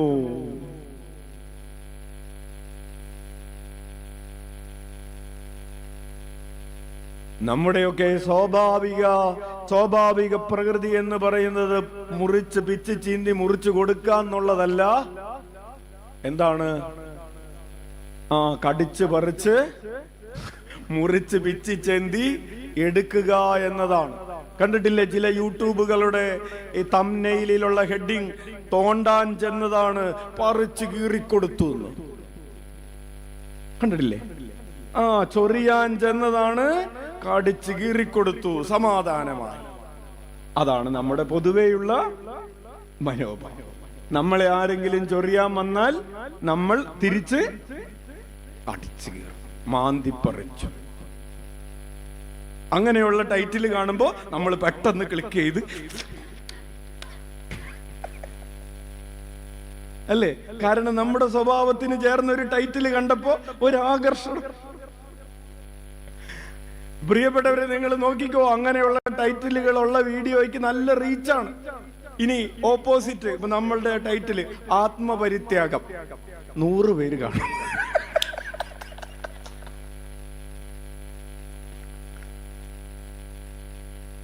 Hallelujah, hallelujah. അപ്പൊ ഇതൊന്ന് പരീക്ഷിക്കാൻ വേണ്ടിയിട്ട് അച്ഛൻ ഒരു കാര്യം ചെയ്തു. ഒരു പ്രാവശ്യം നമ്മൾ തംബ്നെയിൽ ഇട്ട് കഴിഞ്ഞപ്പോൾ ആവിലാപ്പള്ളി അടച്ചു പൂട്ടണമെന്ന് പറഞ്ഞ് തംബ്നെയിൽ ഇട്ടു. ഒറ്റയടിക്ക് 50,000 പേര്. ആത്മപരിത്യാഗത്തിന് 50 പേര്. Hallelujah, hallelujah. പ്രിയപ്പെട്ടവരെ, പറഞ്ഞു വരുന്നത് നമ്മുടെ തന്നെ ആഗ്രഹങ്ങള്. ഇന്ന് മാർച്ച് മാസം 5-ാം തീയതിയാണ്. ഫെബ്രുവരി മാസം 25-ാം തീയതി, അതായത് 10 ദിവസങ്ങൾക്ക് പിറകിൽ ഒരു ഓർമ്മയാചരണം ഉണ്ടായിരുന്നു. ആരുടെയായിരുന്നു അത്? വാഴ്ത്തപ്പെട്ട റാണി മരിയ സിസ്റ്ററിന്റെ ഒരു ഓർമ്മയാചരണം. എന്താണ് സിസ്റ്റർ ചെയ്തത്? സിസ്റ്റർ എന്തിനു വേണ്ടിയാണ് കൊല്ലപ്പെട്ടത്? തന്റെ 41-ാമത്തെ വയസ്സിൽ. അല്ലേ? ഇവിടെ 40 വയസ്സുള്ളവരൊക്കെ ഒന്ന് കൈപൊക്കെ. 40 വയസ്സിന് അടുത്തുള്ളവരൊക്കെ ആരുമില്ല കേട്ടോ. ഹല്ലേലൂയ. അപ്പോൾ 41-ാമത്തെ വയസ്സിൽ റാണി മരിയ സിസ്റ്റർ ചുറുചുറുക്കുള്ള പ്രായത്തിൽ, രക്തം തിളക്കുന്ന പ്രായത്തിൽ, നല്ല തണ്ടും തടിയുമുള്ളൊരു പ്രായത്തിൽ 54 പ്രാവശ്യം സമാന്തർ സിംഗ് കുത്തിക്കൊല്ലുകയാണ് ഒരു ബസ്സിലിട്ട്. ആർക്ക് വേണ്ടിയാണ് സിസ്റ്റർ കൊല്ലപ്പെട്ടത്? സ്വന്തം ജീവൻ രക്ഷിക്കാൻ നോക്കിയത് കൊണ്ടല്ല, അപരന് ജീവനുണ്ടാകുന്നതിന് വേണ്ടി ജീവൻ ഒഴിഞ്ഞു വെച്ചത് കൊണ്ടാണ്.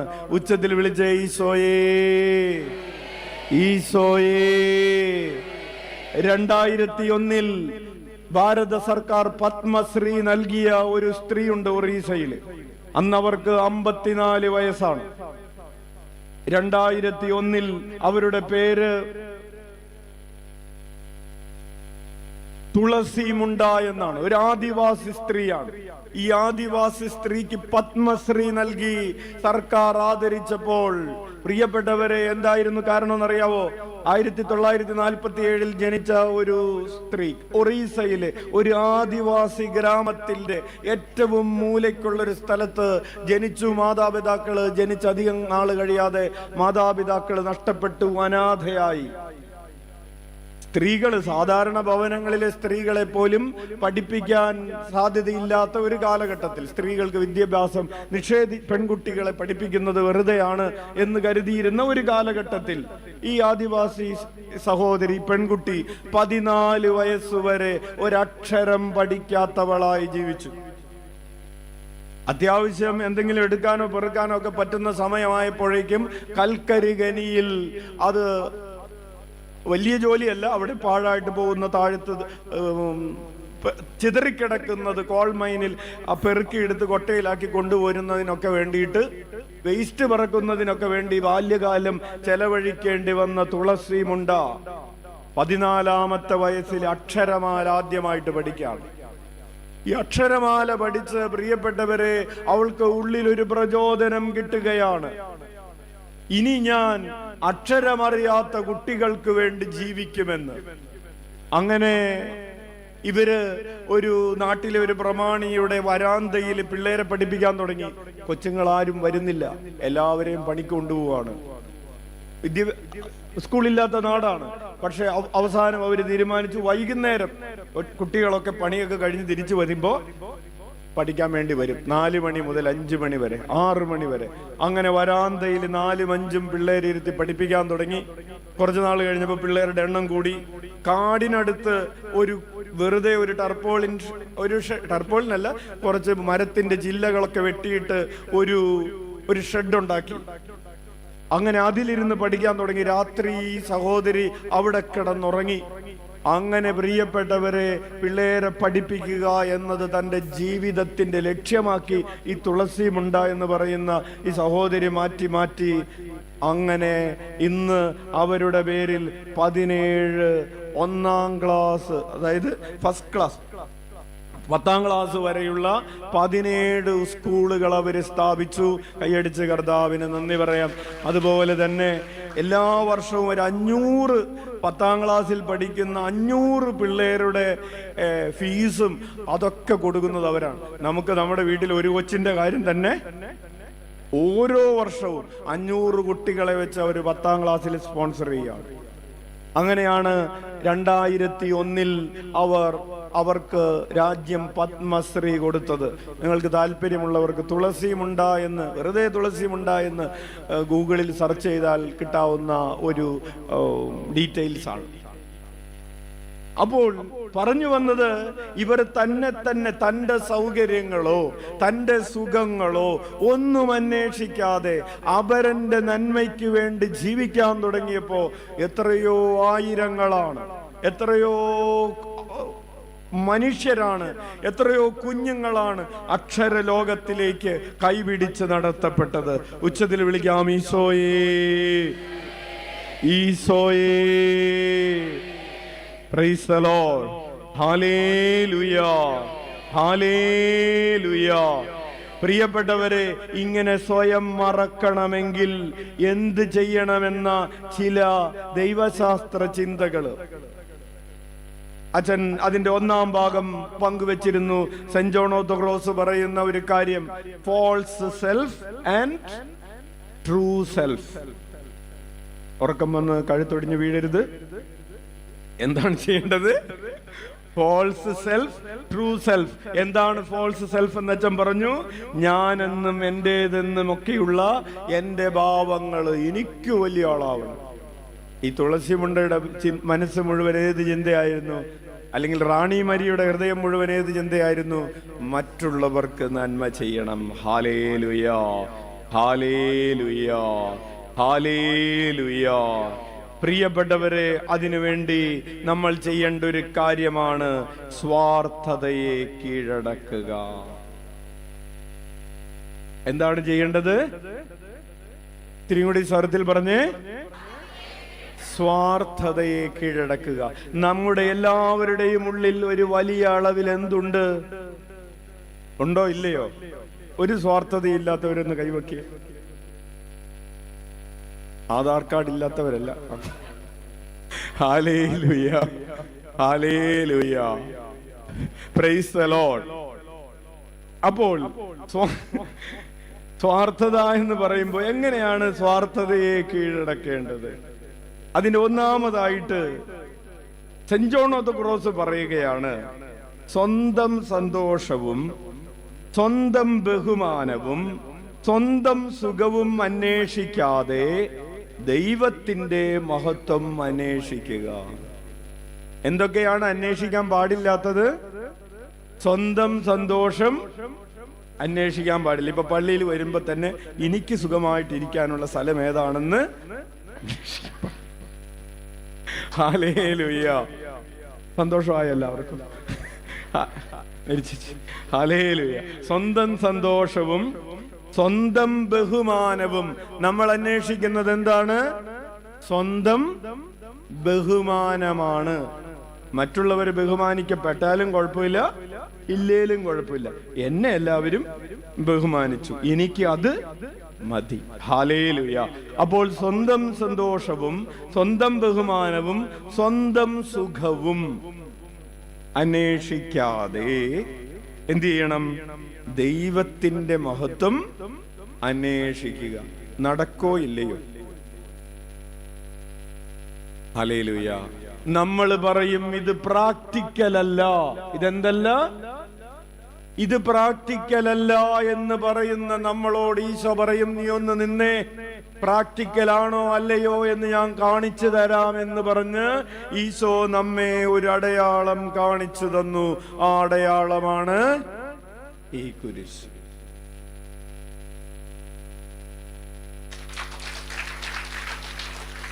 സ്വന്തം സുഖവും സ്വന്തം സന്തോഷവും സ്വന്തം ബഹുമാനവും അന്വേഷിക്കാതെ ദൈവത്തിന്റെ മഹത്വം അന്വേഷിക്കാൻ ഒരു മനുഷ്യന് കഴിയുമോ ഇല്ലയോ എന്ന് നീ എവിടെ നോക്കി പറയണം? കുരിശ് നോക്കിയിട്ട് പറയണം. നമ്മളെ തന്നെ നോക്കിയിട്ട് നമ്മൾ പറയും, അച്ഛ ഇതൊന്നും നടക്കുന്ന കാര്യമല്ല. ശരിയാണ്. കാരണം നമ്മുടെ അടിസ്ഥാന സ്വഭാവം എന്താണ്? നമ്മുടെ സന്തോഷം അന്വേഷിക്കുക, നമ്മുടെ ബഹുമാനം അന്വേഷിക്കുക, നമ്മുടെ സുഖം അന്വേഷിക്കുക എന്നതാണ് നമ്മുടെ സ്വഭാവം. ഈ സ്വഭാവം മാറി ഈ സ്വഭാവമായി തീരുന്നതിനെയാണ് രൂപാന്തരീകരണം എന്ന് പറയുന്നത്.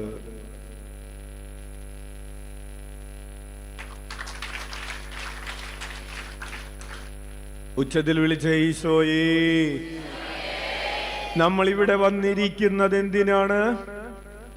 ആവിലായിലെ തിരുനടയിൽ, ഈ പുണ്യഭൂമിയിൽ നമ്മൾ ഇരുന്ന് പ്രാർത്ഥിക്കുന്നത് എന്തിനു വേണ്ടിയാണ്? ഈ സ്വഭാവം മാറി ഈ സ്വഭാവമായി തീരാൻ വേണ്ടിയാണ്. ഹല്ലേലൂയ.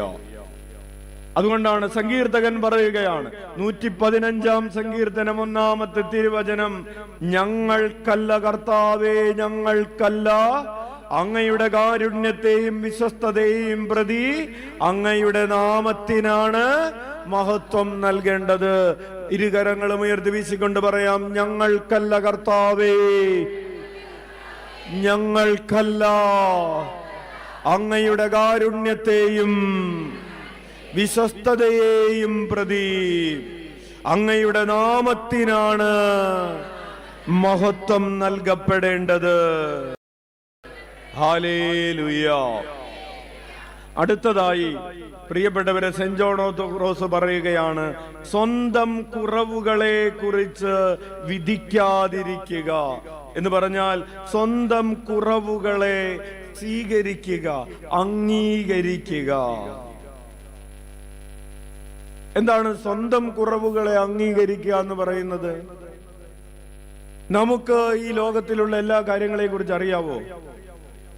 എല്ലാ കാര്യങ്ങളെയും കുറിച്ച് പോയിട്ട് വീട്ടിലുള്ള കാര്യം പോലും അപ്പോൾ നമുക്ക് നമ്മുടെ അറിവിന് എന്തുണ്ട്?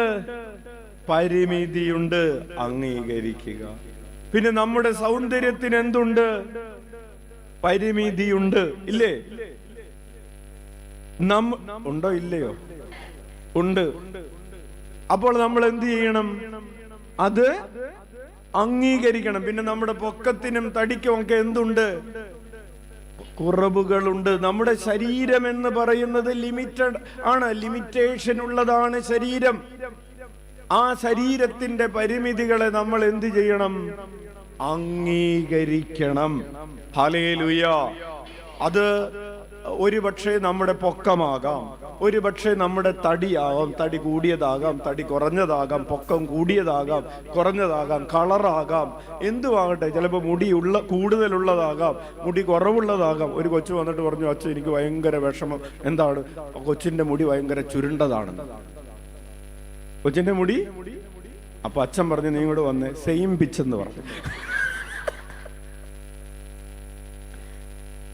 ഓരോരോ അപ്പൊ കറുത്തതാണ് ഒരു കൊച്ചിന് വിഷമം, കറുത്തതാണ്. ഒരു കൊച്ചിന് വിഷമം പൊക്കം കുറവാണ്. പ്രിയപ്പെട്ടവരെ, ഈ ഇങ്ങനെ വിഷമിക്കുന്ന സാഹചര്യം എന്ന് പറയുന്നത് നമ്മൾ നമ്മളെ തന്നെ അംഗീകരിക്കാത്ത സാഹചര്യമാണ്. ഓക്കെ ആണോ അല്ലയോ? അതെ. അപ്പോൾ നമ്മൾ നമ്മളെ തന്നെ ഇനി വിചാരിക്കേണ്ട ആവശ്യം, എന്റെ ചെവിക്ക് ഭയങ്കര നീളം കൂടുതലാണ് അല്ലേ, അച്ഛന്റെ ചെവി ഇത്തിരി വലുതല്ലേ, ആണോ അല്ലയോ? ആ, നല്ല കാര്യം. അപ്പൊ അതെന്തിനു വേണ്ടിയാണെന്നറിയാവോ? നിങ്ങൾ പറയുന്നതൊന്നും പുറത്തു പോകാതെ എല്ലാം കേറാൻ വേണ്ടി. അപ്പോ നമ്മുടെ പ്രിയപ്പെട്ടവരെ, നമ്മുടെ ശരീരത്തിന്റെ കുറവുകളെ അംഗീകരിക്കണമെങ്കിൽ നമുക്ക് എന്ത് വേണം? ഹൃദയത്തിൽ ഒരു എളിമ വേണം. അങ്ങനെ ഞാൻ എന്തായിരിക്കുന്നുവോ അത് ദൈവകൃപയാലാണ് എന്ന് പറയാൻ തക്ക വിധം നമുക്ക് ഹൃദയത്തിൽ കുറവുകളെ എളിമയോടുകൂടെ അംഗീകരിച്ചാൽ നമുക്ക് നമ്മുടെ ഫോൾസ് സെൽഫിനെ അതിജീവിക്കാൻ പറ്റുമെന്നാണ് Saint John of the Cross പറയുന്നത്. Hallelujah, hallelujah. അങ്ങനെ നമുക്കൊരു വ്യർത്ഥാഭിമാനം ഉണ്ടാകുമ്പോഴാണ് നമ്മൾ വിചാരിക്കാണ്, എനിക്ക് നല്ല പൊക്കം ഉണ്ടായിരുന്നെങ്കിൽ സൂപ്പറായാനെ, എനിക്ക് നല്ല മസിൽ ഉണ്ടായിരുന്നെങ്കിൽ സൂപ്പറായാനെ, എനിക്ക് നല്ല നിറം ഉണ്ടായിരുന്നെങ്കിൽ സൂപ്പറായാനെ എന്ന് വിചാരിക്കുന്ന വിചാരത്തെയാണ് വ്യർത്ഥാഭിമാനം എന്ന് പറയുന്നത്. എന്താണത്? വ്യർത്ഥാഭിമാനം എന്ന് പറയുന്നത്. ഇനി നമ്മുടെ വീട്ടിൽ പണം കുറവാണെന്ന് വിചാരിച്ചോ, അത് അംഗീകരിക്കുക. പണം കുറവാണെന്നുള്ളത് ആരും അറിയരുതെന്ന് വിചാരിച്ച് പൊങ്ങച്ചം കാണിക്കുന്നവരുണ്ട്. ഉണ്ടോ ഇല്ലയോ? Hallelujah, hallelujah. ഗലാത്യർക്ക് എഴുതിയ ലേഖനം 5-ാം അധ്യായം 26-ാമത്തെ തിരുവചനം വലതുകരമുയർത്തി വീശിക്കൊണ്ട് പറയാം, നാം പരസ്പരം പ്രകോപിപ്പിക്കുന്നവരും അസൂയപ്പെടുന്നവരും വ്യർത്ഥാഭിമാനികളും ആകാതിരിക്കട്ടെ. ഇരുകരങ്ങൾ ഉയർത്തി വീശിക്കൊണ്ട് നാം പരസ്പരം പ്രകോപിപ്പിക്കുന്നവരും അസൂയപ്പെടുന്നവരും വ്യർത്ഥാഭിമാനികളും ആകാതിരിക്കട്ടെ. പ്രിയപ്പെട്ടവരെ, മനുഷ്യന്റെ വലിയൊരു തിന്മയാണ് ഈ വ്യർത്ഥാഭിമാനം എന്ന് പറയുന്നത്. അതിനെ അതിജീവിക്കാൻ വചനം പറയാണ്, ഗലാത്യ 5:26, വ്യർത്ഥാഭിമാനികളാകാതിരിക്കട്ടെ. അതിന് നമ്മൾ ചെയ്യേണ്ട ഒരു കാര്യം Saint John of the Cross ഓർമ്മിപ്പിക്കുന്നത്, don't compare. Avoid comparing yourself to others or judging them. നമ്മൾ നോക്കിയിട്ട് പറയണം, അവർക്കൊക്കെ കുറെ കൂട്ടുകാരുണ്ട്, എനിക്ക് കൂട്ടുകാരില്ല. അവർക്കൊക്കെ കുറെ ആളുകളുണ്ട്, എനിക്ക് ആളുകളില്ല. അവർക്ക് സമ്പത്തുണ്ട്, എനിക്ക് സമ്പത്തില്ല. Avoid comparing. നിനക്ക് ജീവിക്കാൻ കർത്താവ് തന്നിട്ടുണ്ടോ? നിന്റെ ജീവനെ ഇതുവരെ കർത്താവ് നിലനിർത്തിയിട്ടുണ്ടോ? ഉണ്ട്. നീ കർത്താവിനെ നോക്കി രക്ഷയുടെ പാനപാത്രം കയ്യിലെടുത്ത് അവിടുത്തെ നാമം വിളിച്ച് നന്ദി പറയുക. Hallelujah, hallelujah. പ്രിയപ്പെട്ടവരെ, ലൂക്കായുടെ സുവിശേഷം 6:37 പറയുകയാണ്, നിങ്ങൾ വിധിക്കരുത്, നിങ്ങളും വിധിക്കപ്പെടുകയില്ല. കുറ്റാരോപണം നടത്തരുത്, നിങ്ങളുടെ മേലും കുറ്റം ആരോപിക്കപ്പെടുകയില്ല. വലതുകരമുയർത്തി വീശിക്കൊണ്ട് പറയാം, നിങ്ങൾ വിധിക്കരുത്, നിങ്ങളും വിധിക്കപ്പെടുകയില്ല. കുറ്റാരോപണം നടത്തരുത്, നിങ്ങളുടെ മേലും കുറ്റം ആരോപിക്കപ്പെടുകയില്ല. ക്ഷമിക്കുവിൻ, നിങ്ങളോടും ക്ഷമിക്കപ്പെടും. ഹല്ലേലൂയ. കാരണം എന്താണ്? കുറ്റമാരോപിക്കുക എന്നത് ദൈവത്തിന്റെ സ്വഭാവമല്ല. വിധിക്കുക എന്ന് പറയുന്നത് ദൈവത്തിന്റെ സ്വഭാവമല്ല. ക്ഷമിക്കാതിരിക്കുക എന്ന് പറയുന്നത് ദൈവത്തിന്റെ സ്വഭാവമല്ല. അതുകൊണ്ട് മറ്റുള്ളവരോട് ക്ഷമിക്കാതെ ഹൃദയത്തിൽ മരിച്ചാലും ക്ഷമിക്കുകയില്ല എന്ന് വിചാരിച്ച് ജീവിക്കുന്നവര് ദൈവീക ജീവനിൽ ലയിച്ചു ചേരുമോ ഇല്ലയോ? അച്ഛൻ ചോദിച്ച ചോദ്യം ആരെങ്കിലും കേട്ടിട്ടില്ലെങ്കിൽ ഒന്നുകൂടെ പറയാണ്. എനിക്ക് കേട്ടില്ല എന്ന് പറയരുത്. നമ്മൾ ആരോടെങ്കിലും ക്ഷമിക്കാതെ ഇങ്ങനെ ജീവിച്ചു കൊണ്ടിരിക്കുകയാണ് എന്ന് വിചാരിക്കുക. ചിലപ്പോ നമ്മൾ പറഞ്ഞെന്ന് വരും, പറഞ്ഞില്ലെന്ന് വരും. ചിലപ്പോ നമ്മൾ തുറന്നു പറയും, ചത്താലും നിന്നോടൊന്നും ക്ഷമിക്കാൻ പോകുന്നില്ല എന്ന് പറഞ്ഞെന്ന് വരും.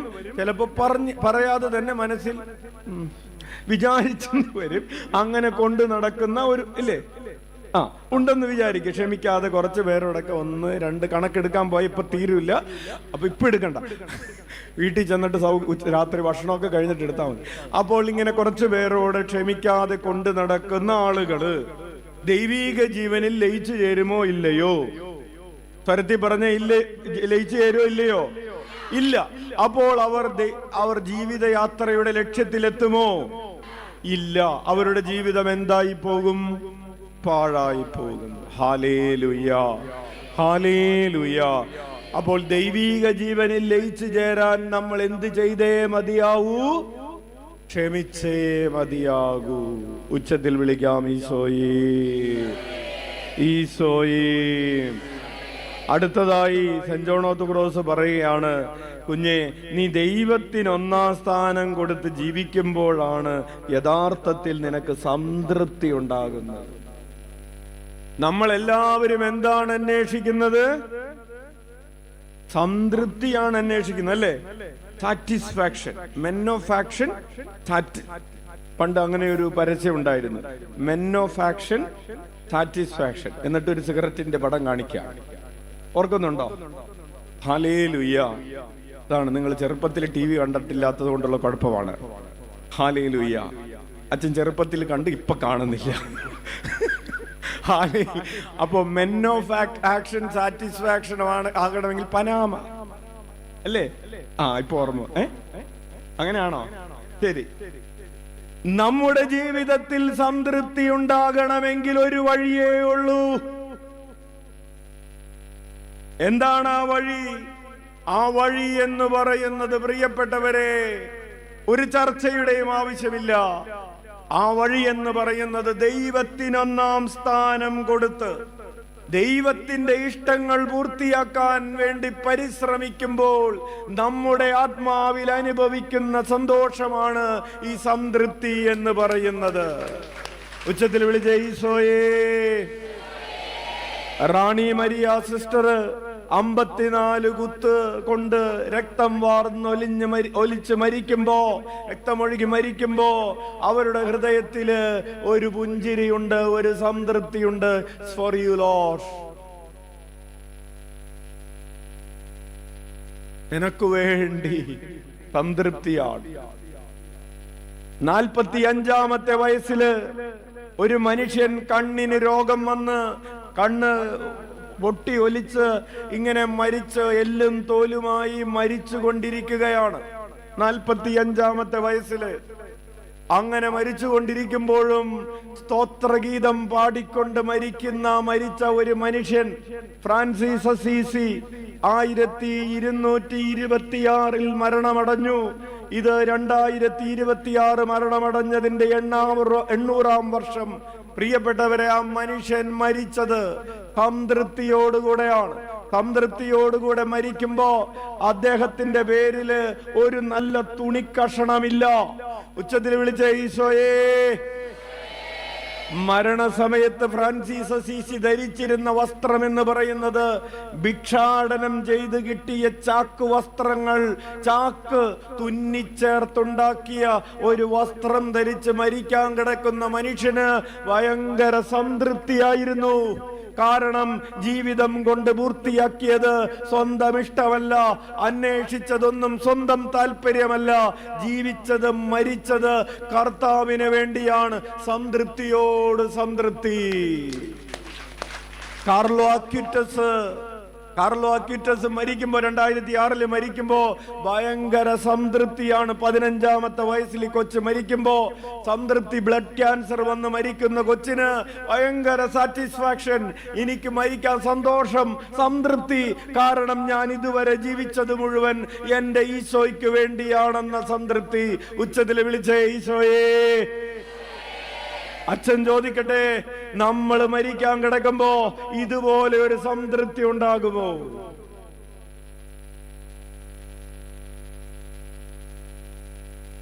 ഒരു ചേട്ടൻ വന്നിട്ട് പറഞ്ഞു, അച്ഛാ, ജീവിച്ചത് മുഴുവൻ വെറുതെയായി. 76 വയസ്സ് പ്രായമുണ്ട്. ഇതുവരെ ജീവിച്ചത് മുഴുവൻ പാഴായി. എല്ലാം എഴുതി കൊടുത്തു. ഇപ്പോ പിള്ളേർക്ക് വേണ്ട. എല്ലാം മകന്റെ പേരിൽ എഴുതി കൊടുത്തു.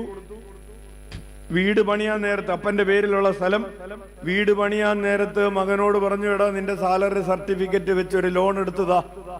അപ്പോ അവന്റെ ഭാര്യ പറഞ്ഞു, ലോണൊക്കെ എടുത്തു കൊടുക്കാം, സ്ഥലം നമ്മുടെ പേരിൽ എഴുതി തന്നാൽ വീട് നമ്മൾ പണിയും. ഓക്കെ, അതിനെന്താണ്? നിന്റെ പേരിലാണെങ്കിൽ എന്റെ പേരിലാണെങ്കിലും നമ്മുടെ വീടല്ലേ. ശരി, അങ്ങനെ വീട് വെച്ചു. അവന്റെ പേരിൽ വീട് വെച്ച് അവന്റെ പേരിൽ സ്ഥലം എഴുതി കൊടുത്തു. അവൻ ലോൺ എടുത്ത് വീട് പണിതു. ഹല്ലേലൂയ. ഇപ്പൊ അപ്പനും അമ്മയും ആ വീട്ടിലില്ല. ഇത്രയും പറഞ്ഞ് അവസാനിപ്പിക്കണം. അപ്പം പറയാണ്, ഇവനെ വളർത്തിയതും അവനെ പഠിപ്പിച്ചതും ഇല്ലേ അമ്മമാര് അപ്പന്മാര് മുട്ടയിൽ വലിയാണ്. എന്താണ്? കൊച്ചിന് 10ാം ക്ലാസ് അണച്ചോ. കൊച്ചിന് 10ാം ക്ലാസ് ആണ്. അപ്പന്മാര് ക്യൂ നിൽക്കുകയാണ് കൊച്ചിനെയും പിടിച്ചോണ്ട്. 3-4 മണിക്കൂറായി. കൊച്ചിനെയും പിടിച്ച് 10ാം ക്ലാസ്സിലെ കൊച്ചിനെയും പിടിച്ചോണ്ട് ക്യൂ നിൽക്കുകയാണ്. അച്ഛാ ഒന്ന് പ്രാർത്ഥിക്കും. അങ്ങനെ താഴെ വെച്ചാൽ തലേ വെച്ച ഉറുമ്പരിക്കും.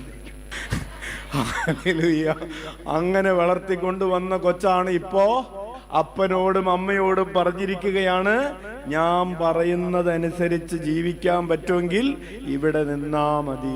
അടങ്ങി ഒതുങ്ങി ജീവിക്കാൻ പറ്റുമെങ്കിൽ ഇവിടെ നിന്നാ മതി. Hallelujah, hallelujah. അപ്പനും അമ്മയും പറയാണ്, ജീവിച്ചത് മുഴുവൻ വെറുതെയായി.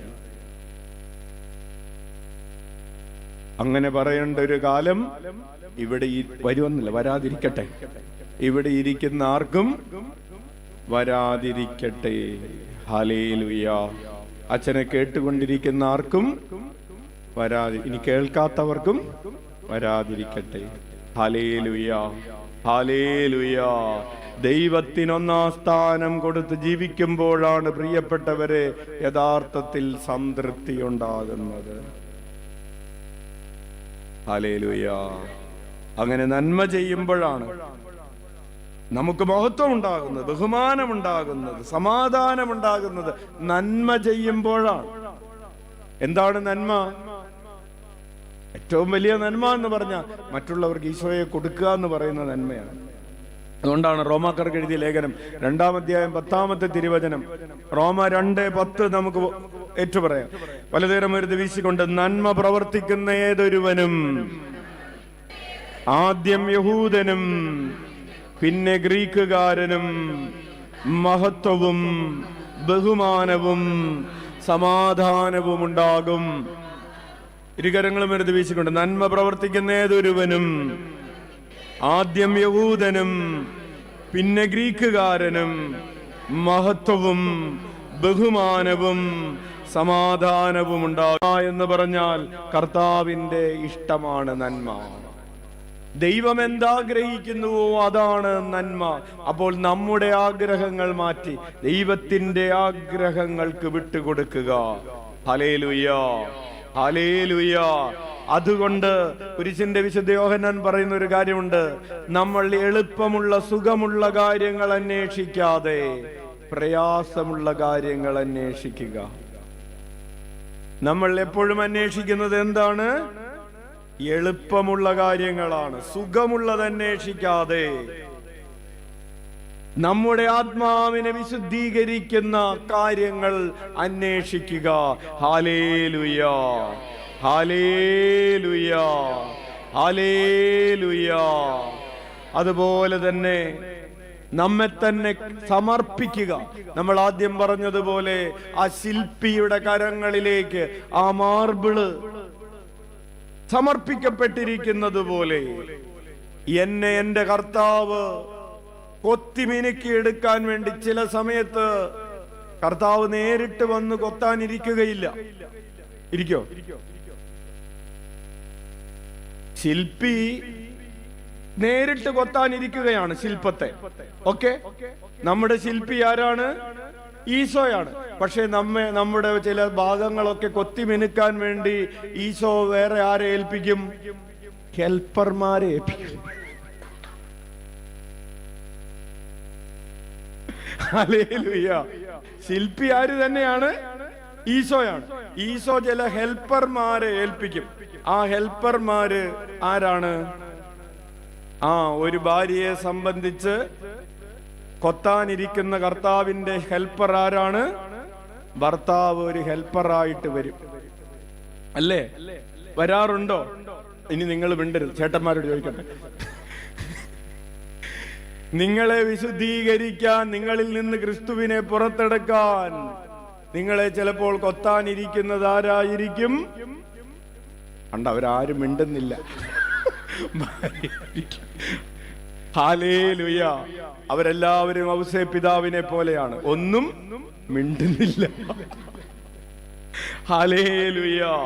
അപ്പോൾ മറ്റുള്ളവർ സുന്ദരമായ ശില്പമുണ്ടാക്കുന്നത് പോലെ മറ്റുള്ളവരാൽ കൊത്തിമിനുക്കപ്പെടുന്നതിന് നമ്മൾ എന്ത് ചെയ്യണം? പ്രിയപ്പെട്ടവരെ, അനുവദിക്കണം. പറയാൻ എളുപ്പമാണ്, കേൾക്കാൻ അത്ര സുഖമല്ല, ചെയ്യാനായിട്ട് ഒട്ടും സുഖമല്ല. അച്ഛനറിയാം, ആത്മീയ ജീവിതം എന്ന് പറയുന്നത് ഒരു സുഖമുള്ള ജീവിതമല്ല. പക്ഷേ ഇത് ഒരു വസന്തകാലമാണ്. ഇത് എന്ത് കാലമാണ്? എന്തിന്റെ വസന്തകാലം? ആത്മീയ ജീവിതത്തിന്റെ വസന്തകാലമാണ്.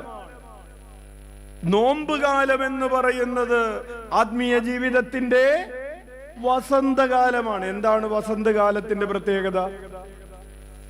നിറയെ പൂക്കൾ, അല്ലേ? പിന്നെ ചക്ക നിറയെ മാങ്ങ, ചക്ക നിറയല്ല, സോറി, പ്ലാവ് നിറയെ ചക്ക.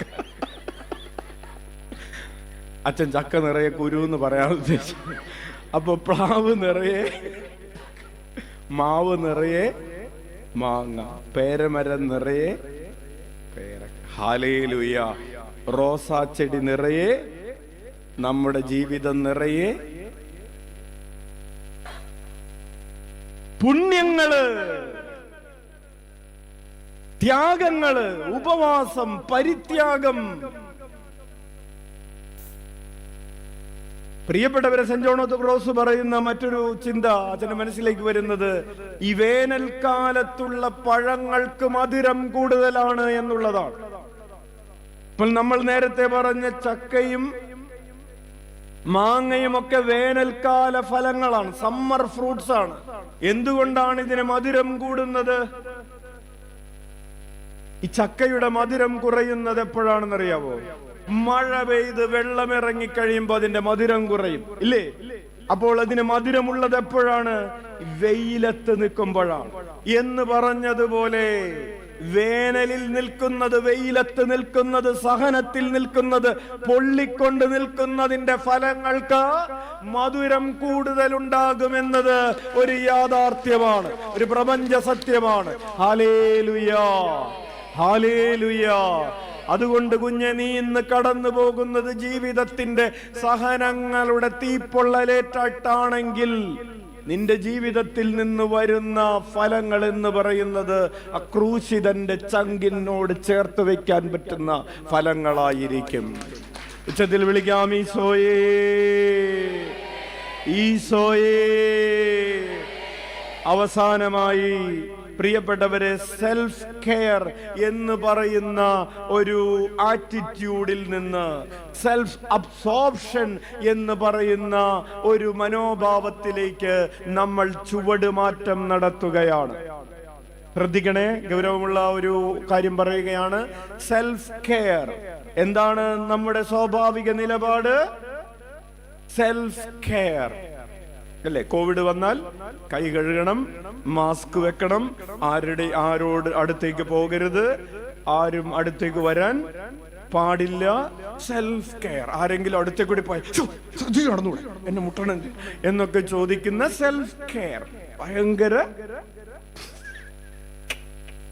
ഈ സെൽഫ് കെയർ മനോഭാവത്തിൽ നിന്ന്, അതാണ് self care versus spiritual self absorption, എനിക്ക് ഒന്നും പറ്റരുത് എന്ന് പറയുന്ന ഒരു മോഡേൺ ഒരു philosophy. Self care often emphasizes fulfilling one's own desires. എന്താണ് സെൽഫ് കെയർ എന്ന് പറയുന്നത്? എൻ്റെ ഇഷ്ടങ്ങൾ, എൻ്റെ ആഗ്രഹങ്ങൾ, എനിക്കിഷ്ടമുള്ളത്, ഇതാണ് സെൽഫ് കെയർ. ജോണോത്ത് ക്രോസ് പറയാണ്, നമുക്ക് വേണ്ടത് എന്താണ്? ഒരു സെൽഫ് അബ്സോർപ്ഷൻ. നമ്മൾ ഈശോയിൽ ലയിച്ചു ചേർന്ന് സ്വയമില്ലാതെയായിത്തീരുന്നതിനുള്ള പരിശ്രമം. നമ്മൾ ആ വിലയിലേക്ക് വന്നത് ചില കാര്യങ്ങൾ എനിക്ക് വേണ്ടി സെൽഫ് കെയർ നേടിയെടുക്കാനല്ല, ഞാൻ എന്നെ തന്നെ ഈശോയിൽ ലയിച്ചു ചേർന്ന് സ്വയമില്ലാതെയായിത്തീരാൻ വേണ്ടിയാണെന്ന്. ആരെങ്കിലും കേട്ടിട്ടില്ലെങ്കിൽ ശ്രദ്ധിച്ചു കേട്ടോ. എന്താണ് എന്തിനു വേണ്ടിയാണ് വന്നത്? ഞാൻ ഈശോയിൽ ലയിച്ചു ചേർന്ന് എന്നെ തന്നെ ഇല്ലാതെയാക്കി മാറ്റാൻ വേണ്ടിയാണ് ആ വിലയിലേക്ക് വന്നത്. മനസ്സിലായോ? പലരും കൈയൊന്നും അടിച്ചിട്ടില്ല. അടുത്ത ആഴ്ച ഞങ്ങൾ വരുന്നില്ല എന്നാണ് അവരുടെ തീരുമാനം. അങ്ങനെയാണെങ്കിൽ നമ്മൾ ഈ വണ്ടിക്കാശും കൊടുത്ത് കൂത്തുപറമ്പിൽ നിന്നും തലശ്ശേരിയിൽ നിന്നും കാസർഗോഡ് നിന്നും നമ്മളെ തന്നെ ഇല്ലാതാക്കാൻ വേണ്ടിയിട്ട് ഇനി അവിടെ പോകേണ്ട ആവശ്യമുണ്ട്? വീട്ടിലിരുന്നാ പോരെ. ഹല്ലേലൂയ. ഇല്ലേ? നിങ്ങളെ തന്നെ ഇല്ലാതാക്കാൻ വേണ്ടിയിട്ട് ഇവിടെയും വരെ വണ്ടിക്കാശ് കൊടുത്ത് വരേണ്ട ആവശ്യമുണ്ടോ? ഉണ്ടോ? ഇല്ലല്ലേ? ഉണ്ട്. ഹല്ലേലൂയ. വീട്ടിലിരുന്നാൽ ഇത് കിട്ടില്ല. വീട്ടിലിരുന്നാൽ ഇത് നിങ്ങളോട് ഭർത്താവ് പറഞ്ഞു തരുമോ? ഭാര്യ പറഞ്ഞു തരുമോ? മക്കള് പറഞ്ഞു തരുമോ? ഇല്ല. പ്രിയപ്പെട്ടവരെ, ഇതുകൊണ്ടാണ് നമ്മുടെ അച്ഛൻ, നിങ്ങൾ ഇനി ഇപ്പൊ ഇന്ന് നിറയെ ആൾ ഇരിപ്പുണ്ട്, അടുത്ത ആഴ്ച ഇനി ആള് കുറഞ്ഞെന്ന് വിചാരിച്ചു അച്ഛന് കുഴപ്പമില്ല. നിങ്ങളൊരു കാര്യം ചെയ്യണം. നിങ്ങൾക്ക് ആരോടെങ്കിലും വിരോധം ഉണ്ടെങ്കിൽ ഒരു 10 പേരെ കൂടെ അടുത്ത ആഴ്ച വിളിച്ചുകൊണ്ട് വരണം. നിങ്ങൾക്ക് വിരോധമുള്ളവരോട് നല്ല കാര്യം കേൾക്കാമെന്ന് പറഞ്ഞ്. ഹല്ലേലൂയ. എന്താണ് നമ്മൾ പറയുന്നത്? നമ്മൾ ലയിച്ച് ചേർന്ന് സ്വയമില്ലാതെയാക്കുക എന്നതാണ് പ്രിയപ്പെട്ടവരെ യൂണിയൻ വിത്ത് ഗോഡ് എന്ന് പറയുന്ന ദൈവശാസ്ത്രം. നിങ്ങൾ പ്രാർത്ഥിച്ചോ, നിങ്ങൾ ആഗ്രഹിക്കുന്നതിന് മുമ്പ് നിങ്ങൾ പ്രാർത്ഥിച്ചതെല്ലാം കിട്ടും എന്ന് പറയാൻ വേണ്ടിയല്ല നമ്മൾ ഈ കൂടാരം കെട്ടി ഇവിടെ ഇരിക്കുന്നത്. Hallelujah, hallelujah, hallelujah. വന്നത് വെറുതെ ആയിന്ന് തോന്നുന്നുണ്ടോ? ഇന്ന് വരാതിരുന്നാ മതിയായിരുന്നു തോന്നുന്നുണ്ടോ? ഇല്ല. Hallelujah, hallelujah. ഇതൊന്നും അറിയാതെയുള്ള നമ്മുടെ ഓട്ടമാണ്. സ്വയം ആത്മീയ ജീവിതം സ്വയം സന്തോഷം കണ്ടെത്തി സ്വയം സംഭവമായി ജീവിക്കാനുള്ളതല്ല. അമ്മ ത്രേസ്യ പറയാണ്, ആത്മീയ ജീവിതം എന്ന് പറയുന്നത് നമുക്ക് കുറെ അനുഭവങ്ങൾ, ഉണ്ടാക്കാനുള്ളതല്ല, അത് ദൈവത്തിൽ ലയിച്ചു ചേർന്ന് സ്വയമില്ലാതെയായി തീരുന്നതിനുള്ള പരിശ്രമമാണ് ആത്മീയ ജീവിതം എന്ന് പറയുന്നത്. ഒന്ന് പറയാം, പറഞ്ഞു പഠിക്കാം. ഒന്ന് പറഞ്ഞ, ആത്മീയ ജീവിതം സ്വയം സന്തോഷം കണ്ടെത്തി സ്വയം വലുതായി ജീവിക്കാനുള്ളതല്ല, അത് ദൈവത്തിൽ ലയിച്ചു ചേർന്ന് സ്വയമില്ലാതെയായി തീരുന്നതിനുള്ള പരിശ്രമമാണ്. പൗലോസ് പറഞ്ഞതുപോലെ, ഞാനല്ല ജീവിക്കുന്നത്, ക്രിസ്തുവാണ് ജീവിക്കുന്നത്. ഞാൻ മരിച്ചു, എന്റെ ആഗ്രഹങ്ങളോടുകൂടെ ഞാൻ എന്നെ തന്നെ കുരിശിൽ അവനോടൊപ്പം കുരിശിൽ തറച്ചിരിക്കുന്നു. അതിന്റെ ചെറിയ പ്രതീകങ്ങളാണ് പ്രിയപ്പെട്ടവരെ നമുക്ക് ഇഷ്ടപ്പെട്ട ചില മാംസങ്ങൾ, നമുക്കിഷ്ടപ്പെട്ട മത്സ്യം, മാംസം, ചില സുഖങ്ങൾ വേണ്ട എന്ന് വെച്ചത് എന്റെ താല്പര്യങ്ങളെ ഞാൻ ഉപേക്ഷിക്കുന്നു എന്നതിന്റെ ഒരു ശരീരഭാഷയാണ്. Hallelujah, hallelujah, hallelujah. അതുകൊണ്ട് ആശ്വാസം മാത്രം അന്വേഷിക്കുന്ന ആത്മീയത, എനിക്ക് ആശ്വാസം കിട്ടണം. അംഗീകാരം മാത്രം അന്വേഷിക്കുന്ന ആത്മീയത, ഞാൻ അംഗീകരിക്കപ്പെടണം. അഭിനന്ദിക്കുന്നവരെ മാത്രം സ്നേഹിക്കുന്ന ആത്മീയത. പ്രിയപ്പെട്ടവരെ, കുരിശിന്റെ വിശുദ്ധ യോഹന്നാൻ പറയും, അവർ കുരിശിന്റെ ശത്രുക്കളാണ്. അവർ ആരാണ്? അവരെന്താണ് അന്വേഷിക്കുന്നത്? ആശ്വാസം മാത്രം അന്വേഷിക്കുന്നു, അംഗീകാരം മാത്രം അന്വേഷിക്കുന്നു, അഭിനന്ദിക്കുന്നവരെ മാത്രം സ്നേഹിക്കുന്നു, വിമർശിക്കുന്നവരെ വെറുക്കുന്നു. അവർ കുരിശിന്റെ ശത്രുക്കളാണ്. അപ്പോൾ എന്താണ് യഥാർത്ഥത്തിലുള്ള സ്നേഹം? യഥാർത്ഥ സ്നേഹം എന്ന് പറയുന്നത് ദൈവത്തെ പ്രതിയും സഹോദരങ്ങളെ പ്രതിയും സ്വയം ഉപേക്ഷിക്കാൻ തയ്യാറാകുന്നതാണ് യഥാർത്ഥ സ്നേഹം. വലതുകരം ഉയർത്തി വീശിക്കൊണ്ട് പറഞ്ഞേ, ദൈവത്തെ പ്രതിയും സഹോദരങ്ങളെ പ്രതിയും സ്വയം ഉപേക്ഷിക്കാൻ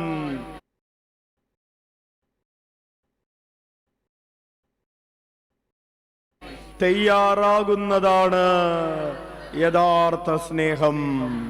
hallelujah, hallelujah. The true love, he defines love not as a feeling but as the willingness to renounce self-interest for the sake of God and neighbor. അപരനെ പ്രതി, സഹോദരനെ പ്രതി, അയൽക്കാരനെ പ്രതി, ദൈവത്തെ പ്രതി സ്വന്തം ഇഷ്ടങ്ങൾ പലതും ഉപേക്ഷിക്കാൻ തയ്യാറാകുന്നതാണ് യഥാർത്ഥ സ്നേഹം എന്ന് പറയുന്നത്. കുരിശിന്റെ വഴിയിലുള്ളതാ യഥാർത്ഥ സ്നേഹമാണ്. കുരിശിന്റെ വഴി നമ്മുടെ ജീവിതത്തിന്റെ വഴിയാക്കി മാറ്റുമ്പോഴാണ് പ്രിയപ്പെട്ടവരെ നമ്മൾ യഥാർത്ഥത്തിൽ സ്നേഹിക്കുന്നവരായി മാറുന്നത്. നമ്മൾ ഇവിടെ വന്നത് യഥാർത്ഥത്തിൽ സ്നേഹിക്കുന്നവരായി രൂപാന്തരപ്പെടാൻ വേണ്ടിയാണ്. ആവിലായുടെ ഈ വിദ്യാലയത്തിൽ നമ്മൾ പഠിക്കുന്നത് യഥാർത്ഥത്തിൽ സ്നേഹിക്കേണ്ടത് എങ്ങനെയെന്നാണ്. എങ്ങനെയാണ് ലൈംഗിക ജീവനിൽ ലയിച്ചു ചേരേണ്ടത്, യഥാർത്ഥത്തിലുള്ള സ്നേഹത്തിൽ എങ്ങനെ വളരണം എന്ന് നമ്മൾ പഠിച്ചുകൊണ്ടിരിക്കുകയാണ്. സ്വാർത്ഥതയെ എങ്ങനെ കീഴടക്കണം, കുറവുകളെ എങ്ങനെ കർത്താവിനോട് ചേർന്ന് നിന്ന് അത് അംഗീകരിച്ച് എൻ്റെ കുറവുകളിൽ കർത്താവിൻ്റെ അഭിമേയമായ ശക്തി വെളിപ്പെടുമെന്ന് പറഞ്ഞ് എന്നെ തന്നെ വിട്ടുകൊടുത്ത് ശില്പിയുടെ കരങ്ങളിലേക്ക് ആ മരത്തടി അല്ലെങ്കിൽ ആ മാർബിൾ കഷ്ണം വിട്ടുകൊടുത്തതുപോലെ വിട്ടുകൊടുക്കേണ്ടത് എങ്ങനെയെന്ന് നമ്മൾ പഠിക്കുന്ന കലാലയമാണ് ഈ ആവില എന്ന് പറയുന്നത്.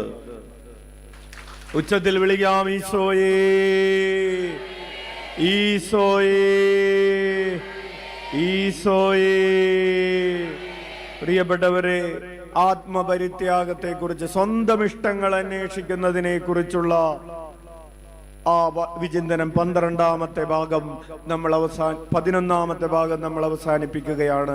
അടുത്ത ആഴ്ച നമ്മൾ 12ാമത്തെ ഭാഗത്തെ കുറിച്ച് പഠിക്കുന്നതാണ്. 12ാം ഭാഗം എന്ന് പറയുന്നത് സ്വന്തം ഇഷ്ടമനുസരിച്ച് ലൈംഗികത പ്രകടിപ്പിക്കാനുള്ള അവകാശം, സ്വന്തം തോന്നലുകൾ അനുസരിച്ച് സെക്ഷൽ ലൈഫ് നയിക്കാനുള്ള അവകാശം ഉപേക്ഷിക്കുക എന്ന് പറയുന്ന ആത്മപരിത്യാഗത്തിന്റെ 12ാമത്തെ വഴിയെക്കുറിച്ച് നമ്മൾ അടുത്ത ആഴ്ച വിചിന്തനം ചെയ്യുന്നതാണ്.